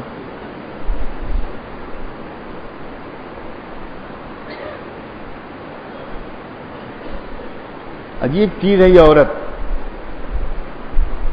اگر یہ دلوں کے جوڑنے کا فیصلہ کر دے تو گھر کو جنت بنا، اور اگر یہ تعلقات کے میں بگاڑنے کا فیصلہ کر دے تو اللہ کی پناہ۔ یاد نہیں آ رہا مجھے کس امام کا یہ مقولہ ہے، غالباً امام کرخی کا ہے، اللہ بہتر جانے، کسی بڑے دانشور کا، بلکہ اور اس سے اوپر کی سطح کا کسی شخص کا یہ جملہ ہے کہ میں نے نہیں دیکھا کہ بڑے بڑے عقل مند مردوں کی عقل کو تباہ کرنے والی کوئی مخلوق عورت سے بڑھ کر، اچھے اچھے مردوں کی عقل کو تباہ کر دیتی ہے ایسی عورت جس کا ذہن میں تنگی ہو۔ اللہ کرے کہ ایسے کسی بھائی جس کے ہاتھ میں باپ کا کاروبار آیا ہو، اس کی بیوی کا یہ ذہن بنے کہ بھائی اگر سوچنے بھی لگے کہ محنت تو میری ہے، ان بچوں کا کیا ہے، تو چھوٹے تھے اسکول جاتے تھے، میں نے ان کو پڑھایا لکھایا ہے، اب ان کا کیا حصہ کاروبار، اگر وہ سوچنے بھی لگے تو بڑے بھائی کی بیوی ان سے کہے میں یہ ناانصافی نہیں ہونے دوں۔ آپ اللہ پر بھروسہ رکھیے، ان بچوں کو جن کو آپ نے محنت کر کے اس قابل کیا ہے، ان کو کاروبار میں حصہ دیجیے، ان کا حصہ ان کے حوالے کیجیے، یا اپنے ساتھ برابر کے شریک رکھیے، چاہے نقصان ہو جائے میں ساتھ دوں گی، میں گھر میں سلائی کر کے آپ کا ساتھ دوں گی، نئے سرے سے آپ کو کاروبار اٹھانا پڑے، مگر ان بچوں کا وہ اس طرح میں بدسلوکی نہیں کرنے دوں گی۔ جو عورت اپنے شوہر کو اس طرح کے برتاؤ پر آمادہ کر لے، یہ عورت تقوی والی عورت، یہ عورت اللہ تعالیٰ کی محبت والی عورت ہے، اور انشاءاللہ اللہ تعالیٰ اس کی اولادوں کو بہت خوشحال بنائے۔ تو وہاں باپ یعقوب علیہ السلام نے شکوے شکایت لڑائی جھگڑا بحث کے بجائے اللہ پر چھوڑا، اللہ پر چھوڑا۔ ہاں اگر کسی کے بھائی نے یا کسی کے کسی رشتہ دار نے کسی کے ساتھ یہ سلوک کر دیا، برا سلوک، اور اب اس کے لیے کیا راستہ ہے، کورٹ کچہری تھانہ دارالقضاء کر سکتا ہے، لیکن اگر یہ ہمت کر لے اور یہ کہے کہ میں لڑائی جھگڑے کے ذریعے اپنا حق نہیں لیتا، میں اللہ سے لوں گا، میں دل بالکل صبر کرتا ہوں، یہاں تک کہ قریبی لوگوں تک پتہ بھی نہ چلے کہ اس کے ساتھ یہ زیادتی ہوئی ہے، اور وہ نئے سرے سے محنت کر کے اپنے کاروبار کو جمائے گا، انشاءاللہ اللہ تعالیٰ اس کے نصیب میں ان سے زیادہ ترقی لکھ دیں گے، اس کے دل کو سکون رہے گا اور یہ برکتیں اپنی آنکھوں سے دیکھے گا۔ یعقوب علیہ السلام نے لڑائی جھگڑے کا راستہ اختیار کرنے کے بجائے صبر کا راستہ اختیار کیا۔ اور آخری جملہ تو بہت ہی غضب کا ہے، واللہ المستعان علی ما تصفون، واللہ المستعان، اللہ ہی مددگار ہے، اللہ ہی وہ ہے جس سے میں مدد مانگتا رہوں گا، میں اپنے دل کا حال اللہ سے کہوں گا، تم سے کیا کہوں، مخلوق سے حال کہنے کے بجائے اللہ سے حال کہنے کی عادت ڈال۔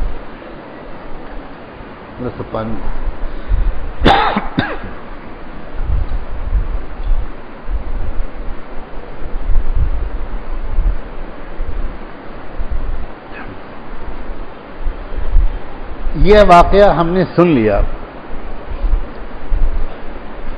اور انشاءاللہ ہم نے یہ نیت بھی کی ہے کہ کچھ نہ کچھ تو ہم اس کی نقل کریں۔ دیکھیے ایک بات ذرا دھیان سے سمجھیں، اس کی عادت پڑنی چاہیے کہ ہم اپنے دل کا حال اللہ سے کہیں۔ دل کا حال اللہ سے کہنے کی عادت جس کی پڑ جائے گی وہ وہی شخص ہوگا جس کو اللہ کی یاد کی عادت ہے، جو اللہ تعالیٰ سے دل سے ایک رابطہ رکھتا ہے، جو اللہ تعالیٰ کو اپنے سے قریب سمجھتا ہے، جو اللہ تعالیٰ کو محبت کرنے والا پروردگار سمجھتا ہے اور اس کی محبت کو محسوس کرتا ہے اور اس کو اپنے خلوتوں کا ساتھی، اپنے غم کا مداوا، اپنے دکھ درد کا مرہم، ملجأ و ماوا جو سمجھتا ہے، وہی اللہ سے اس طرح کی بات کر سکتا ہے کہ واللہ المستعان۔ ورنہ اگر صرف قانونی رشتہ رہا اللہ سے، جیسا ہمارا آپ کا ہے، عقیدہ تو ہے کہ اللہ ہے، الحمدللہ عقیدہ ہے کہ اللہ تعالیٰ ہے، اللہ ہی ہے، بے شک ہے، لیکن زندہ تعلق نہیں ہے، محبت کا تعلق نہیں ہے، یاد کا تعلق نہیں ہے، اپنے دل کا اچھا برا حال اللہ کے سامنے رکھنے کی عادت نہیں پڑی ہے، ہماری خلوتیں اللہ سے باتیں کرنے کے لحاظ سے آباد نہیں ہیں، تو آپ بتائیں کیا اچانک کوئی واقعہ پڑے گا تو اچانک اس طرح کے صبر کی توفیق مل جائے گی؟ اگر پہلے سے مزاج بنا ہوا نہیں ہے، اگر پہلے سے مزاج بنا ہوا نہیں ہے تو اچانک پڑ جانے کی صورت میں کیا ہوگا؟ وہی لوگوں کی شکوہ شکایت جو ہمارا آج عام حال۔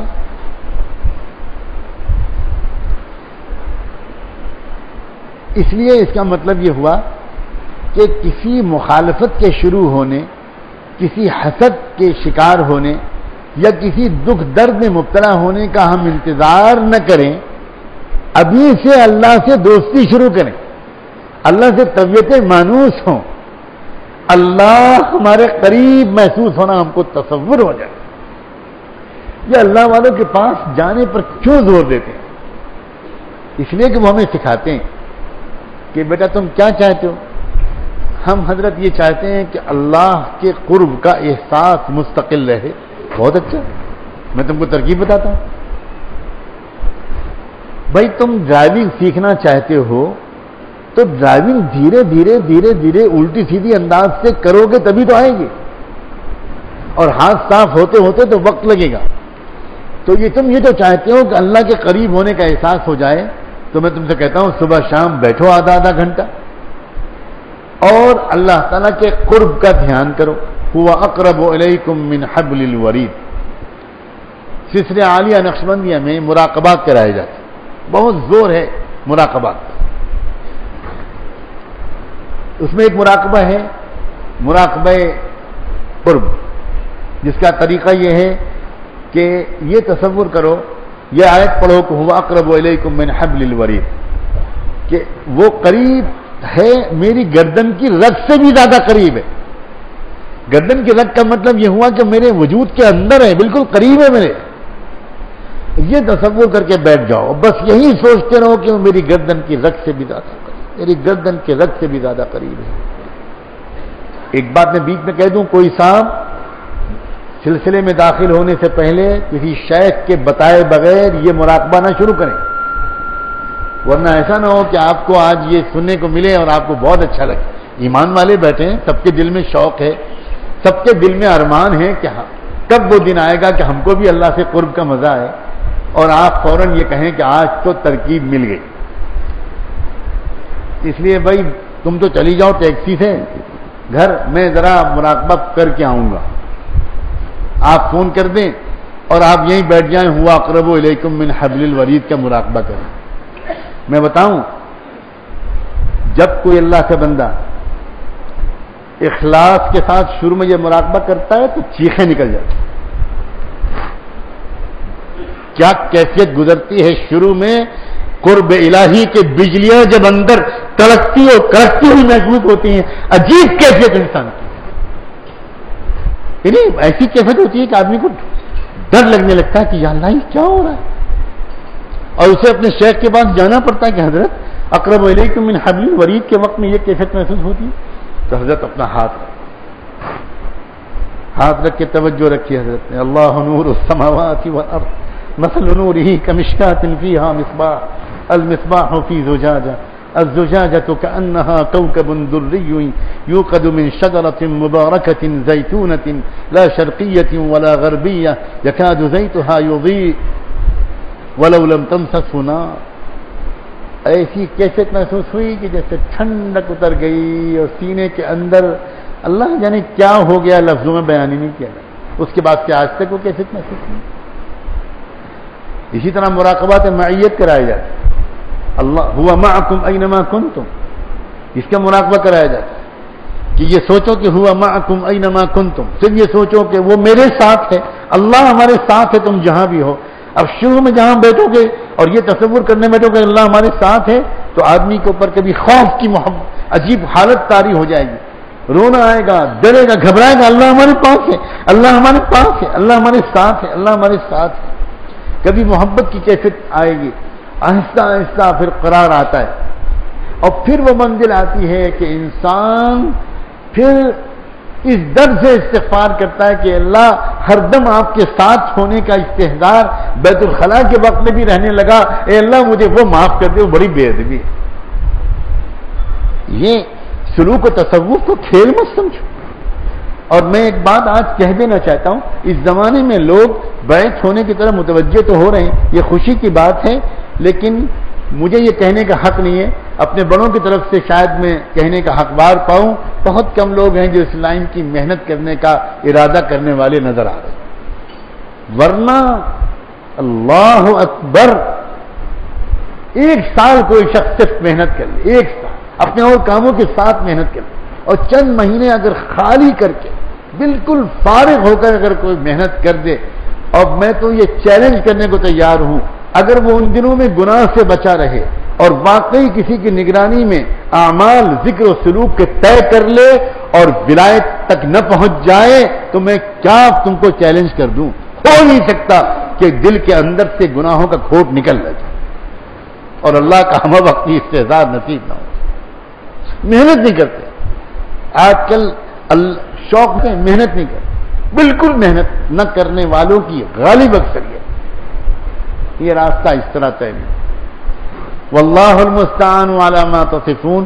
اگر ہم چاہتے ہیں کہ ہر وقت ہمارے دل کے اندر سے آواز آئے، ارے بھائی اللہ سے کہنا ہے، کسی سے نہیں کہنا۔ لوگ اگر قریدے بھی سنا ہے آپ کی مسجد کے ٹرسٹیوں نے آپ کے ساتھ زیادتی کی، تو اس شخص کو کہنا چاہیے ارے بھائی اللہ المستعان، اللہ سے کہوں گا بھائی آپ، اللہ مجھے جو کہنا ہے میں اللہ سے۔ کوئی آ کر آپ سے کہے کچھ سنا ہے آپ کے بھائیوں نے زیادتی کی، سنا ہے کوئی وہ فلاں جماعت کے ساتھیوں نے آپ سے کو ستایا، کوئی کسی نے کہا کہ وہ فلاں نے، نہیں جو کچھ نہیں بھائی، کہ مجھے کسی سے کوئی شکایت نہیں، میرا دل مخلوق کی شکایت سے صاف ہے، میں جو کچھ کہوں گا اللہ سے کہوں، انما اشکو بثی وحزنی الی اللہ۔ یہ کیفیت کہ انسان مرد ہو یا عورت، کوئی شخص ہو، وہ اپنے غموں کو اللہ کے سامنے رکھے۔ بہت سی مسئلات یہاں سن رہی ہیں، اللہ ان کے آنے کو قبول فرمائے۔ مردوں کے مقابلے میں ان کے آنے میں زیادہ قربانی ہے، زیادہ قربانی۔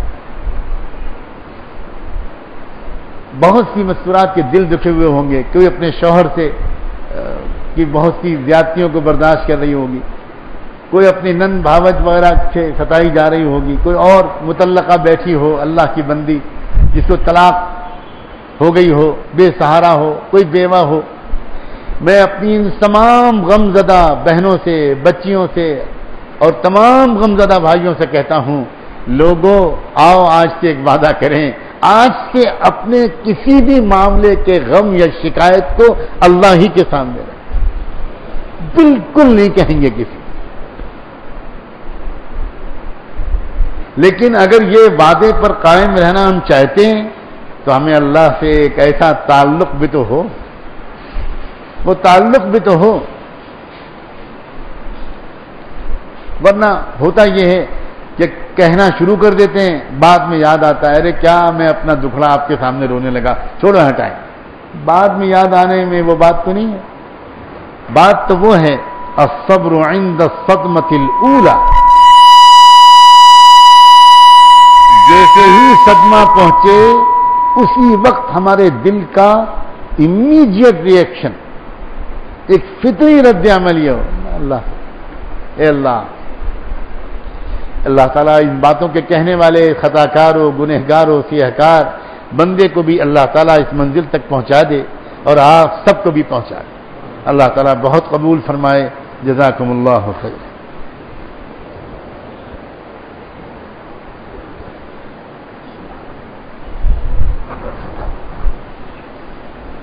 دعا سے پہلے ایک دو ضروری اعلانات سن لیجیے۔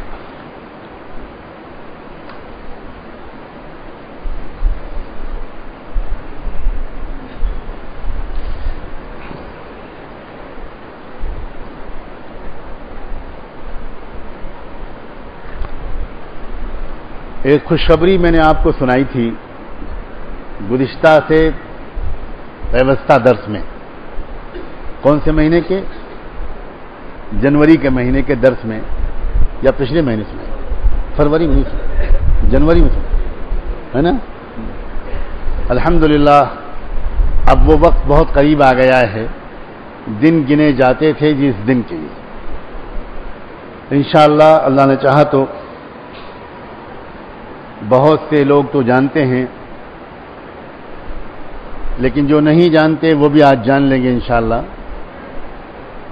کہ انشاءاللہ حضرت مولانا ذوالفقار احمد نقشبندی مجددی دامت برکاتہم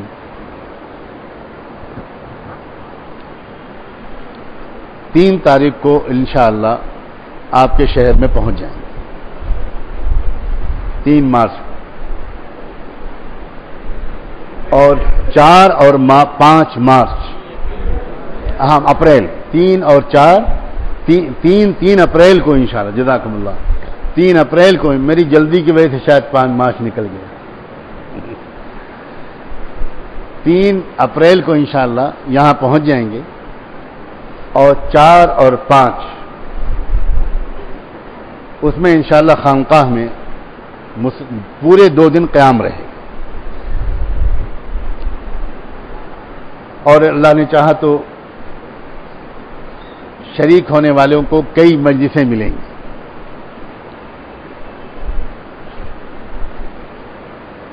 اس خبر کو عام کر دیجئے اور ابھی سے پروگرام بنا لیجئے، اور میں تو یہ چاہتا ہوں اور اتنا حق رکھتا ہوں کہ آپ سے یہ کہوں کہ ابھی سے وہاں اپنے وقت کو فارغ کر کے وہاں پہنچنے کی کوشش کریں، اپنی اپنی مسجدوں سے، اپنے اپنے علاقوں سے 10 15 15 20 نوجوان خاص طور پر وہاں اگر پہنچنا شروع کر دیں، کیونکہ بڑے پیمانے پر تیاریاں ہو رہی ہیں۔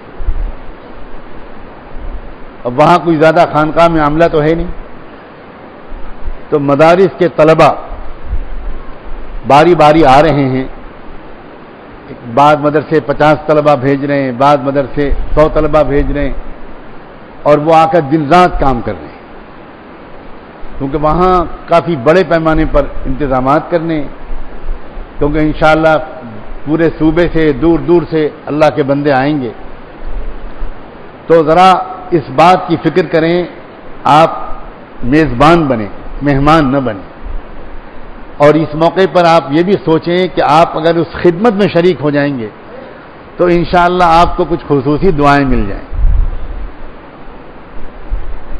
بہت قیمتی موقع ہے، وہ حضرات جو اپنی مسجدوں سے افراد کو تیار کر کے بھیج سکتے ہیں، میری بات پر خاص توجہ دیں، وہ ذرا اپنے اپنے مسجدوں سے نوجوانوں کو بھیجیں، اور اس مسئلے کو کسی اختلاف کا موضوع نہ بنائیں۔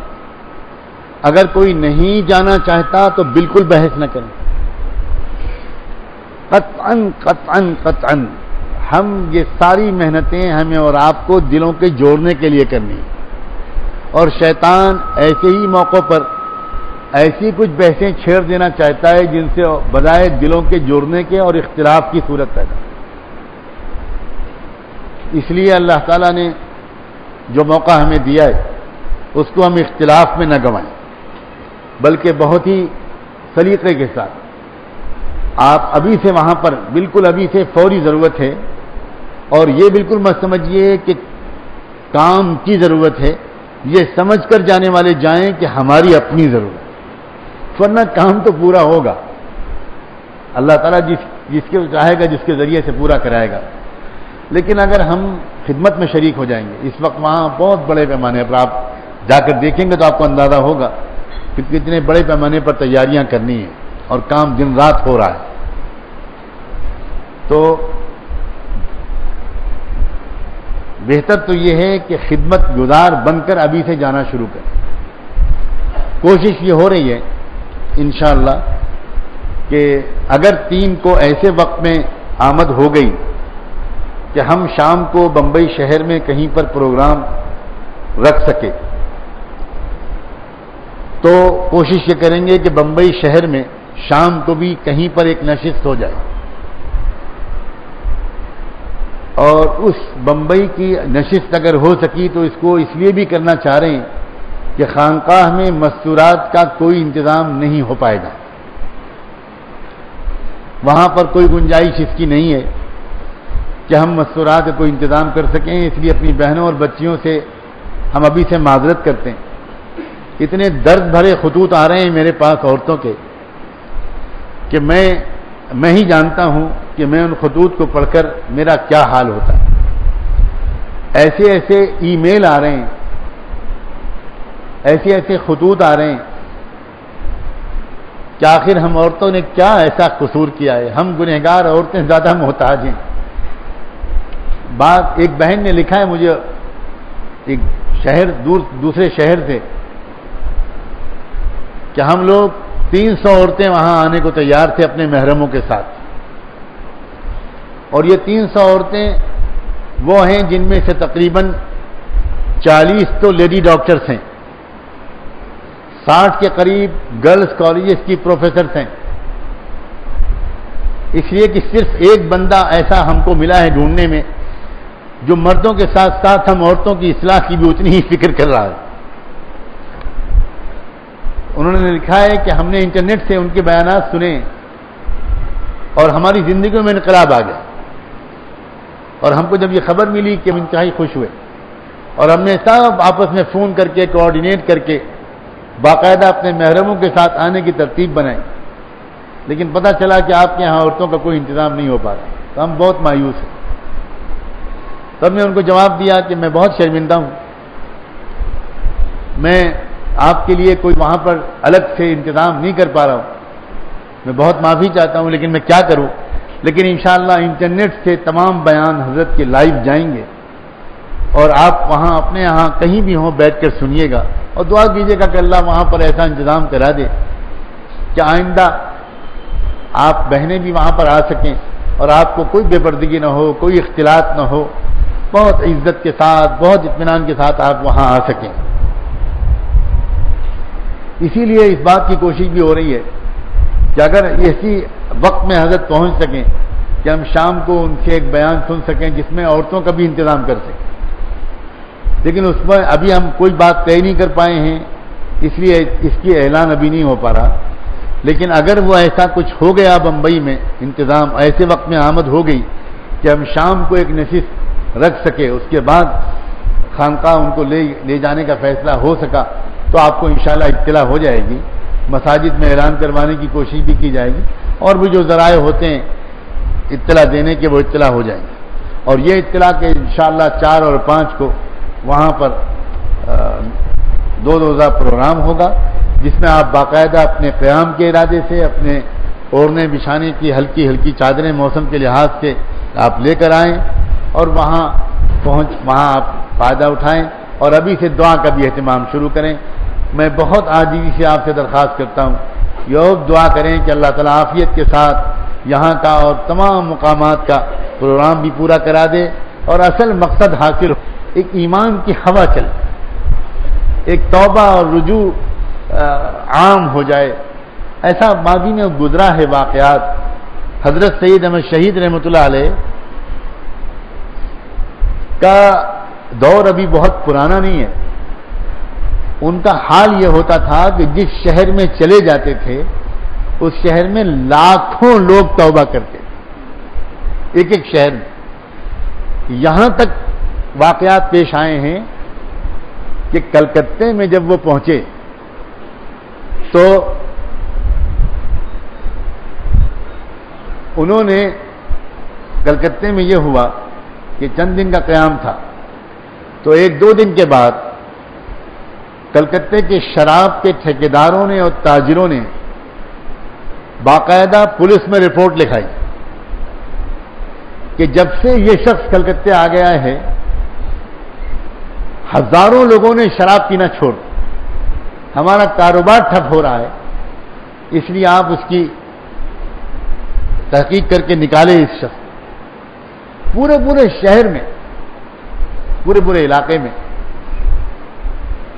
اللہ تعالیٰ ایک بار پھر وہ منظر ہماری گنہگار آنکھوں کو دکھا دی. ہر کچے پکے گھر میں گنہگار توبہ کر لیں. ایسا ہوتا ہے، بار بار ہوا ہے اور پھر ہو سکتا ہے. اللہ تعالیٰ کی قدرت میں تو سب کچھ ہے. اس لیے بھائی آپ سے بھی درخواست ہے اور مستورات سے بھی درخواست ہے کہ روزانہ اس کی دعا کرنا شروع کریں کہ عافیت کے ساتھ آمد ہو جائے، تمام پروگرام عافیت کے ساتھ ہوں، ہمارے گناہوں کی نحوست ان پروگراموں کے اوپر کوئی منحوس سایہ نہ ڈال دے، اور اللہ تعالیٰ عام ایک توبہ، انابت، رجوع اللہ کی ایک ہوا چلا دے ہمارے پورے ملک میں، اور صرف مسلمانوں کو نفع نہ ہو، تمام ہندوستانیوں کو نفع ہو، ملک میں امن و شانتی قائم، ملک میں اتحاد کی فضا ہو، ملک میں غریبوں کی فکر کرنے والے بڑھ جائیں، لوٹ کھسوٹ کے رواج ختم ہو جائے، بدعنوانی ختم ہو جائے. ہمیں تمنا اللہ کے سامنے پیش کرنے میں کوئی رکاوٹ نہیں ہونی چاہیے. اللہ تعالیٰ ہم سے اس بات پر کوئی سزا نہیں دے گا کہ تم نے اتنی بڑی باتیں مجھ سے کیوں مانگ لی. اللہ تو بہت بڑا ہے، یہ سب باتیں تو اس کے لیے چھوٹی ہی ہیں. اللہ تعالیٰ قبول فرمائے. حضرت والا کے بیانات کی سیڈیاں بھی یہاں موجود ہیں ہر بات کے معمول کے مطابق، اور بڑے تازہ ترین سیڈیاں بھی تیار کی گئی ہیں، وہ بھی یہاں پر موجود ہیں. اس حادث کے اپنے بیانات کی بھی سیڈیاں ہیں. ابھی پچھلے دنوں YMCA میں ایک بیان ہوا تھا، عظمت صحابہ اور تحفظ سنت کا جو اجلاس ہوا تھا، اس میں بھی ایک بیان اس حادث کا ہوا تھا، اس کی بھی سیڈیاں موجود ہیں، اور بھی سیڈیاں یہاں پر موجود ہیں. اور اس کے علاوہ الفرقان کا تازہ شمارہ، اس میں رحمت دو عالم سیدنا محمد الرسول اللہ صلی اللہ علیہ وآلہ وسلم کے حسن بے مثال پر حضرت کا ایک بے مثال مضمون ہے، عجیب و غریب مضمون ہے.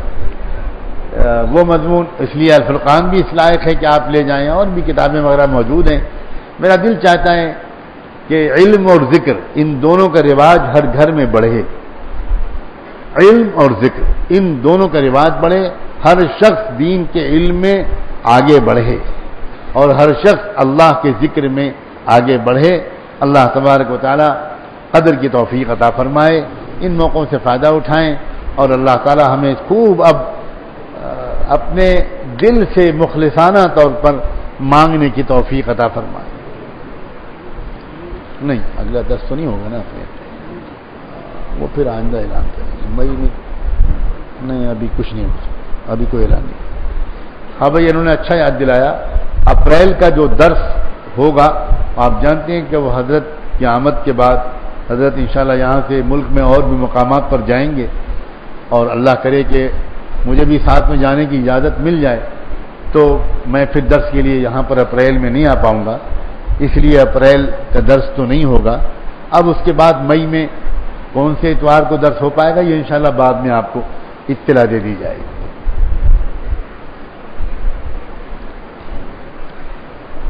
آپ لوگ یہ دعا کر دیجئے کہ اللہ تعالیٰ اس وقت ایسی دعا کی توفیق ہم سب کو دے دے کہ اللہ کو آج ہم پر رحم آ ہی جائے. سبحان اللہ و بحمدہ، سبحانک اللہم و بحمدک، نشہد ان لا الہ الا انت، نشہد ان لا الہ الا انت، نستغفرک و نتوب الیک، نستغفرک و نتوب الیک، نستغفرک و نتوب الیک. اللهم صل على سيدنا محمد وعلى آل سيدنا محمد وبارك وسلم. اللهم صل على سيدنا محمد وعلى آل سيدنا محمد وبارك وسلم. اللهم صل على سيدنا محمد وعلى آل سيدنا محمد وبارك وسلم. اے رب کریم، اے اللہ، ہم آپ کے بندے اور آپ کی بندیاں آپ کے حضور میں حاضر ہیں. اے اللہ، ہم اقرار کرتے ہیں کہ ہم گندے ہیں. آپ کے بندے بظاہر ہیں، حقیقت میں بہت گندے ہیں. اے رب کریم، معاف فرما دیجیے، معاف فرما دیجیے، معاف فرما دیجیے، معاف کر دیجیے، معاف کر دیجیے، معاف کر دیجیے میرے اللہ، معاف کر دیجیے، معاف فرما دیجیے، ہماری اصلاح فرما دیجیے. اے اللہ ہماری اصلاح فرما، ہمیں اچھا انسان بنا دے، ہمیں اچھا انسان بنا دے، ہمیں اچھا انسان بنا دے۔ اے رب کریم، اے رب کریم ہمیں برائیوں سے نکال لیجئے، اے اللہ ہمیں گناہوں سے بچا لیجئے، اے اللہ ہمیں گناہوں سے بچا لیجئے، اے اللہ ہمیں گناہوں سے بچا لیجئے، اے اللہ ہمیں گناہوں سے بچا لیجئے، اے اللہ ہمیں گناہوں سے بچا لیجئے، اے اللہ ہمیں گناہوں سے بچا لیجئے، اے اللہ ہمیں گناہوں سے بچا لیجئے۔ اے اللہ، اے اللہ، اے اللہ ہم آپ کے آج حضور میں آئے ہیں، بڑی امید کے ساتھ ہاتھ اٹھائے ہیں۔ رب کریم ہم دل سے اقرار کرتے ہیں کہ ہم وہ نہیں ہیں جو ہمیں ہونا چاہیے، ہم وہ بن گئے جو ہمیں نہیں بننا چاہیے۔ بہت گناہ ہم سے ہو گئے میرے اللہ، بہت گناہ ہو گئے، بہت گناہ ہو گئے میرے اللہ، میرے اللہ بہت گناہ ہو گئے، بہت گناہ ہو گئے۔ اے اللہ جتنے گناہ کر سکتے تھے سب کر ڈالے۔ اے اللہ اگر ہم نے کچھ گناہ ابھی تک نہیں کیے ہیں تو شاید صرف اس لیے نہیں کیے کہ ان کے کرنے کا ہم کو موقع ہی نہیں ملا۔ اے اللہ، اے اللہ اگر شراب نہیں پی تو اس لیے نہیں پی کہ اس کا موقع نہیں ملا، قتل نہیں کیا تو اس لیے نہیں کیا کہ اس کے حالات نہیں پیش آئے، ورنہ جو گناہ کر سکتے تھے سب کر ڈالے۔ اے اللہ، اے اللہ، اے اللہ بچپن سے سنتے آئے ہیں کہ آپ معاف فرمانے والے ہیں، آپ خطا کار بندوں اور بندیوں کو معاف کرتے ہیں۔ آج ہاتھ پھیلائے بیٹھے ہیں معاف کرنے، کوئی تو ہوگا اس محفل میں رب کریم، اے اللہ کوئی تو ہوگا جس کی آمین آپ کو پسند ہو، جس کا ٹوٹا دل آپ کو پسند ہوگا۔ اے اللہ کوئی غریب ایسا ہو جس کی روزی روٹی تنگ ہو، اور اے اللہ جس کی ضرورتیں پوری نہ ہو پاتی ہو، اے اللہ جو کسی جھگی جھوپڑی میں رہتا ہو، اور اے اللہ جو کھڑا ہوتا ہو تو چھت سے سر ٹکرا جاتا ہو، جس کے گھر میں کوئی بیمار ہو اور علاج نہ کروا پا رہا ہو، اے اللہ، اے اللہ ایسے کسی ٹوٹے دل کے غریب کی آمین کے تو فعل آج اس پورے مجمع کو معاف کر دیجیے، معاف کر دیجیے میرے اللہ۔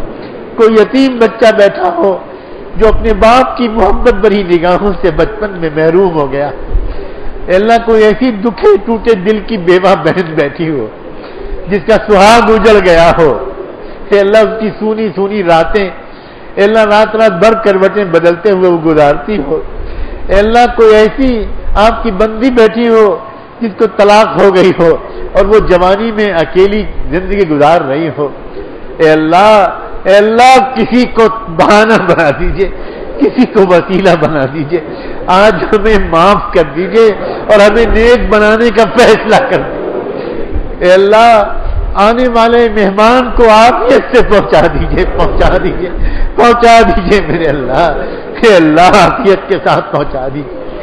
ہم بھی تو دیکھیں آپ کے محبوب کیسے ہوتے ہیں، ہم بھی تو دیکھیں اے اللہ، اے اللہ وہ کیسے ہوتے ہیں جو آپ کو یاد کرتے ہیں، وہ کیسے ہوتے ہیں جو سہاگ رات میں اپنی دلہن کے ساتھ ملاقات کر کے محبت اور عشق کی باتیں کرنے کے بجائے اپنی سہاگ رات کو آپ کی یاد میں گزار دیتے ہیں، وہ کیسے ہوتے ہیں جن کے دل کروڑوں بار آپ کا نام لے چکے، اے اللہ وہ کیسے ہوتے ہیں جو بار بار آپ کے در پر جاتے ہیں، محبت بھرے طواف کرتے ہیں، اے اللہ محبت بھری سعی کرتے ہیں، وہ کیسے ہوتے ہیں رب کریم جن کو آپ کے محبوب خوابوں میں پیار بھرا سلام پہنچاتے ہیں، اور جن کو آپ کے اپنے امتیوں کو مشورہ دیتے ہیں کہ تم میرا کوئی چاہنے والا ڈھونڈ رہے ہو، میرے چاہنے والے کا یہ نام ہے، اس کے پاس جاؤ اور اس کے ہاتھ پر توبہ کرو۔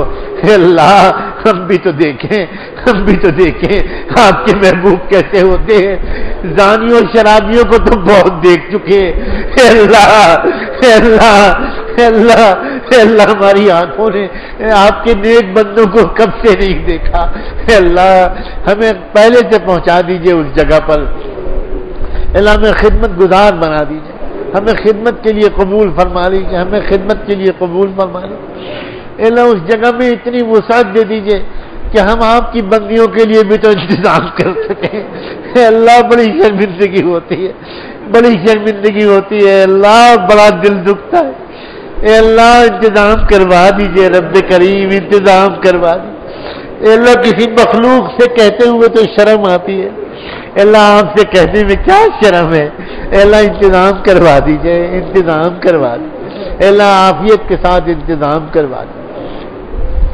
اے اللہ، اے اللہ، اے اللہ، اے اللہ، اے اللہ، اے اللہ، اے اللہ، اے اللہ، اے اللہ، اے اللہ، اے اللہ، اے اللہ، اے اللہ، اے اللہ، اے اللہ، اے اللہ، ہمیں تقوی والا بنا دے، ہمیں تقوی نصیب فرما، ہمیں کامل درجے کا تقوی نصیب فرما، ہمیں گناہوں سے بچا لیجئے اللہ، ہمیں گناہوں سے بچا لیجئے، ہمیں گناہوں سے بچا لیجئے، اے اللہ ہمیں گناہوں سے بچا لیجئے۔ اے اللہ، اے اللہ ہم سب کی جو بھی ضروریات ہیں اے رب کریم ہم سے زیادہ آپ جانتے ہیں، ہماری ضرورتوں کو پورا کر دیجئے میرے اللہ، ہماری ضرورتوں کو پورا کروا دو، ہماری ضرورتوں کو پورا کروا دو۔ اے اللہ آپ کے جن بندوں اور بندیوں نے ہمارے بڑوں سے دعاؤں کے لیے کہا ہے یا لکھا ہے یا کہنا اور لکھنا چاہتے تھے نہیں لکھ سکے، یا ہم جیسے چھوٹوں سے کہا ہے، اے اللہ ان سب کی جائز مرادوں کو پورا فرما، پریشانیوں کو دور فرما رب کریم، پریشانیوں کو دور فرما۔ اے اللہ بیماروں کو شفا نصیب فرما، بیماروں کو شفا نصیب فرما، بیماروں کو شفا نصیب فرما۔ اے اللہ تمام مدارس و مکاتب کی حفاظت فرما، تمام خانقاہوں کی حفاظت فرما، اور اے اللہ اے اللہ اے اللہ دین دعوت و تبلیغ کی محنت کی حفاظت فرما۔ اے اللہ دین کے تمام شعبوں میں آپس میں اے اللہ الفت و محبت اور قدر و احترام کے رواج کو زندہ فرما۔ اے اللہ قدر و احترام کے رواج کو زندہ فرما، تعاون کے مزاج کو عام فرما، تعاون کے مزاج کو عام فرما۔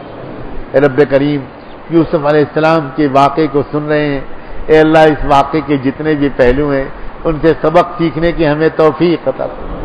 اے اللہ ہم تو بڑے خالی ہیں، ہمارے پاس نہ صبر ہے نہ ہمارے پاس اے اللہ برداشت ہے، اے اللہ ہم تو اپنا دکھڑا مخلوق سے روتے رہتے ہیں۔ اے اللہ آج ہم نے کچھ ارادہ کیا ہے، اے رب کریم ہمیں صبر جمیل کا سلیقہ سکھا دے، ہمیں صبر جمیل کا سلیقہ سکھا دے۔ اے اللہ جو مانگا ہے وہ بھی دے دیجئے، اور جو نہیں مانگ سکے وہ بھی عطا فرما دیجئے۔ وصلی اللہ تعالی علی خیر خلقہ سیدنا محمد وعلی آلہ وصحبہ اجمعین برحمتک یا ارحم۔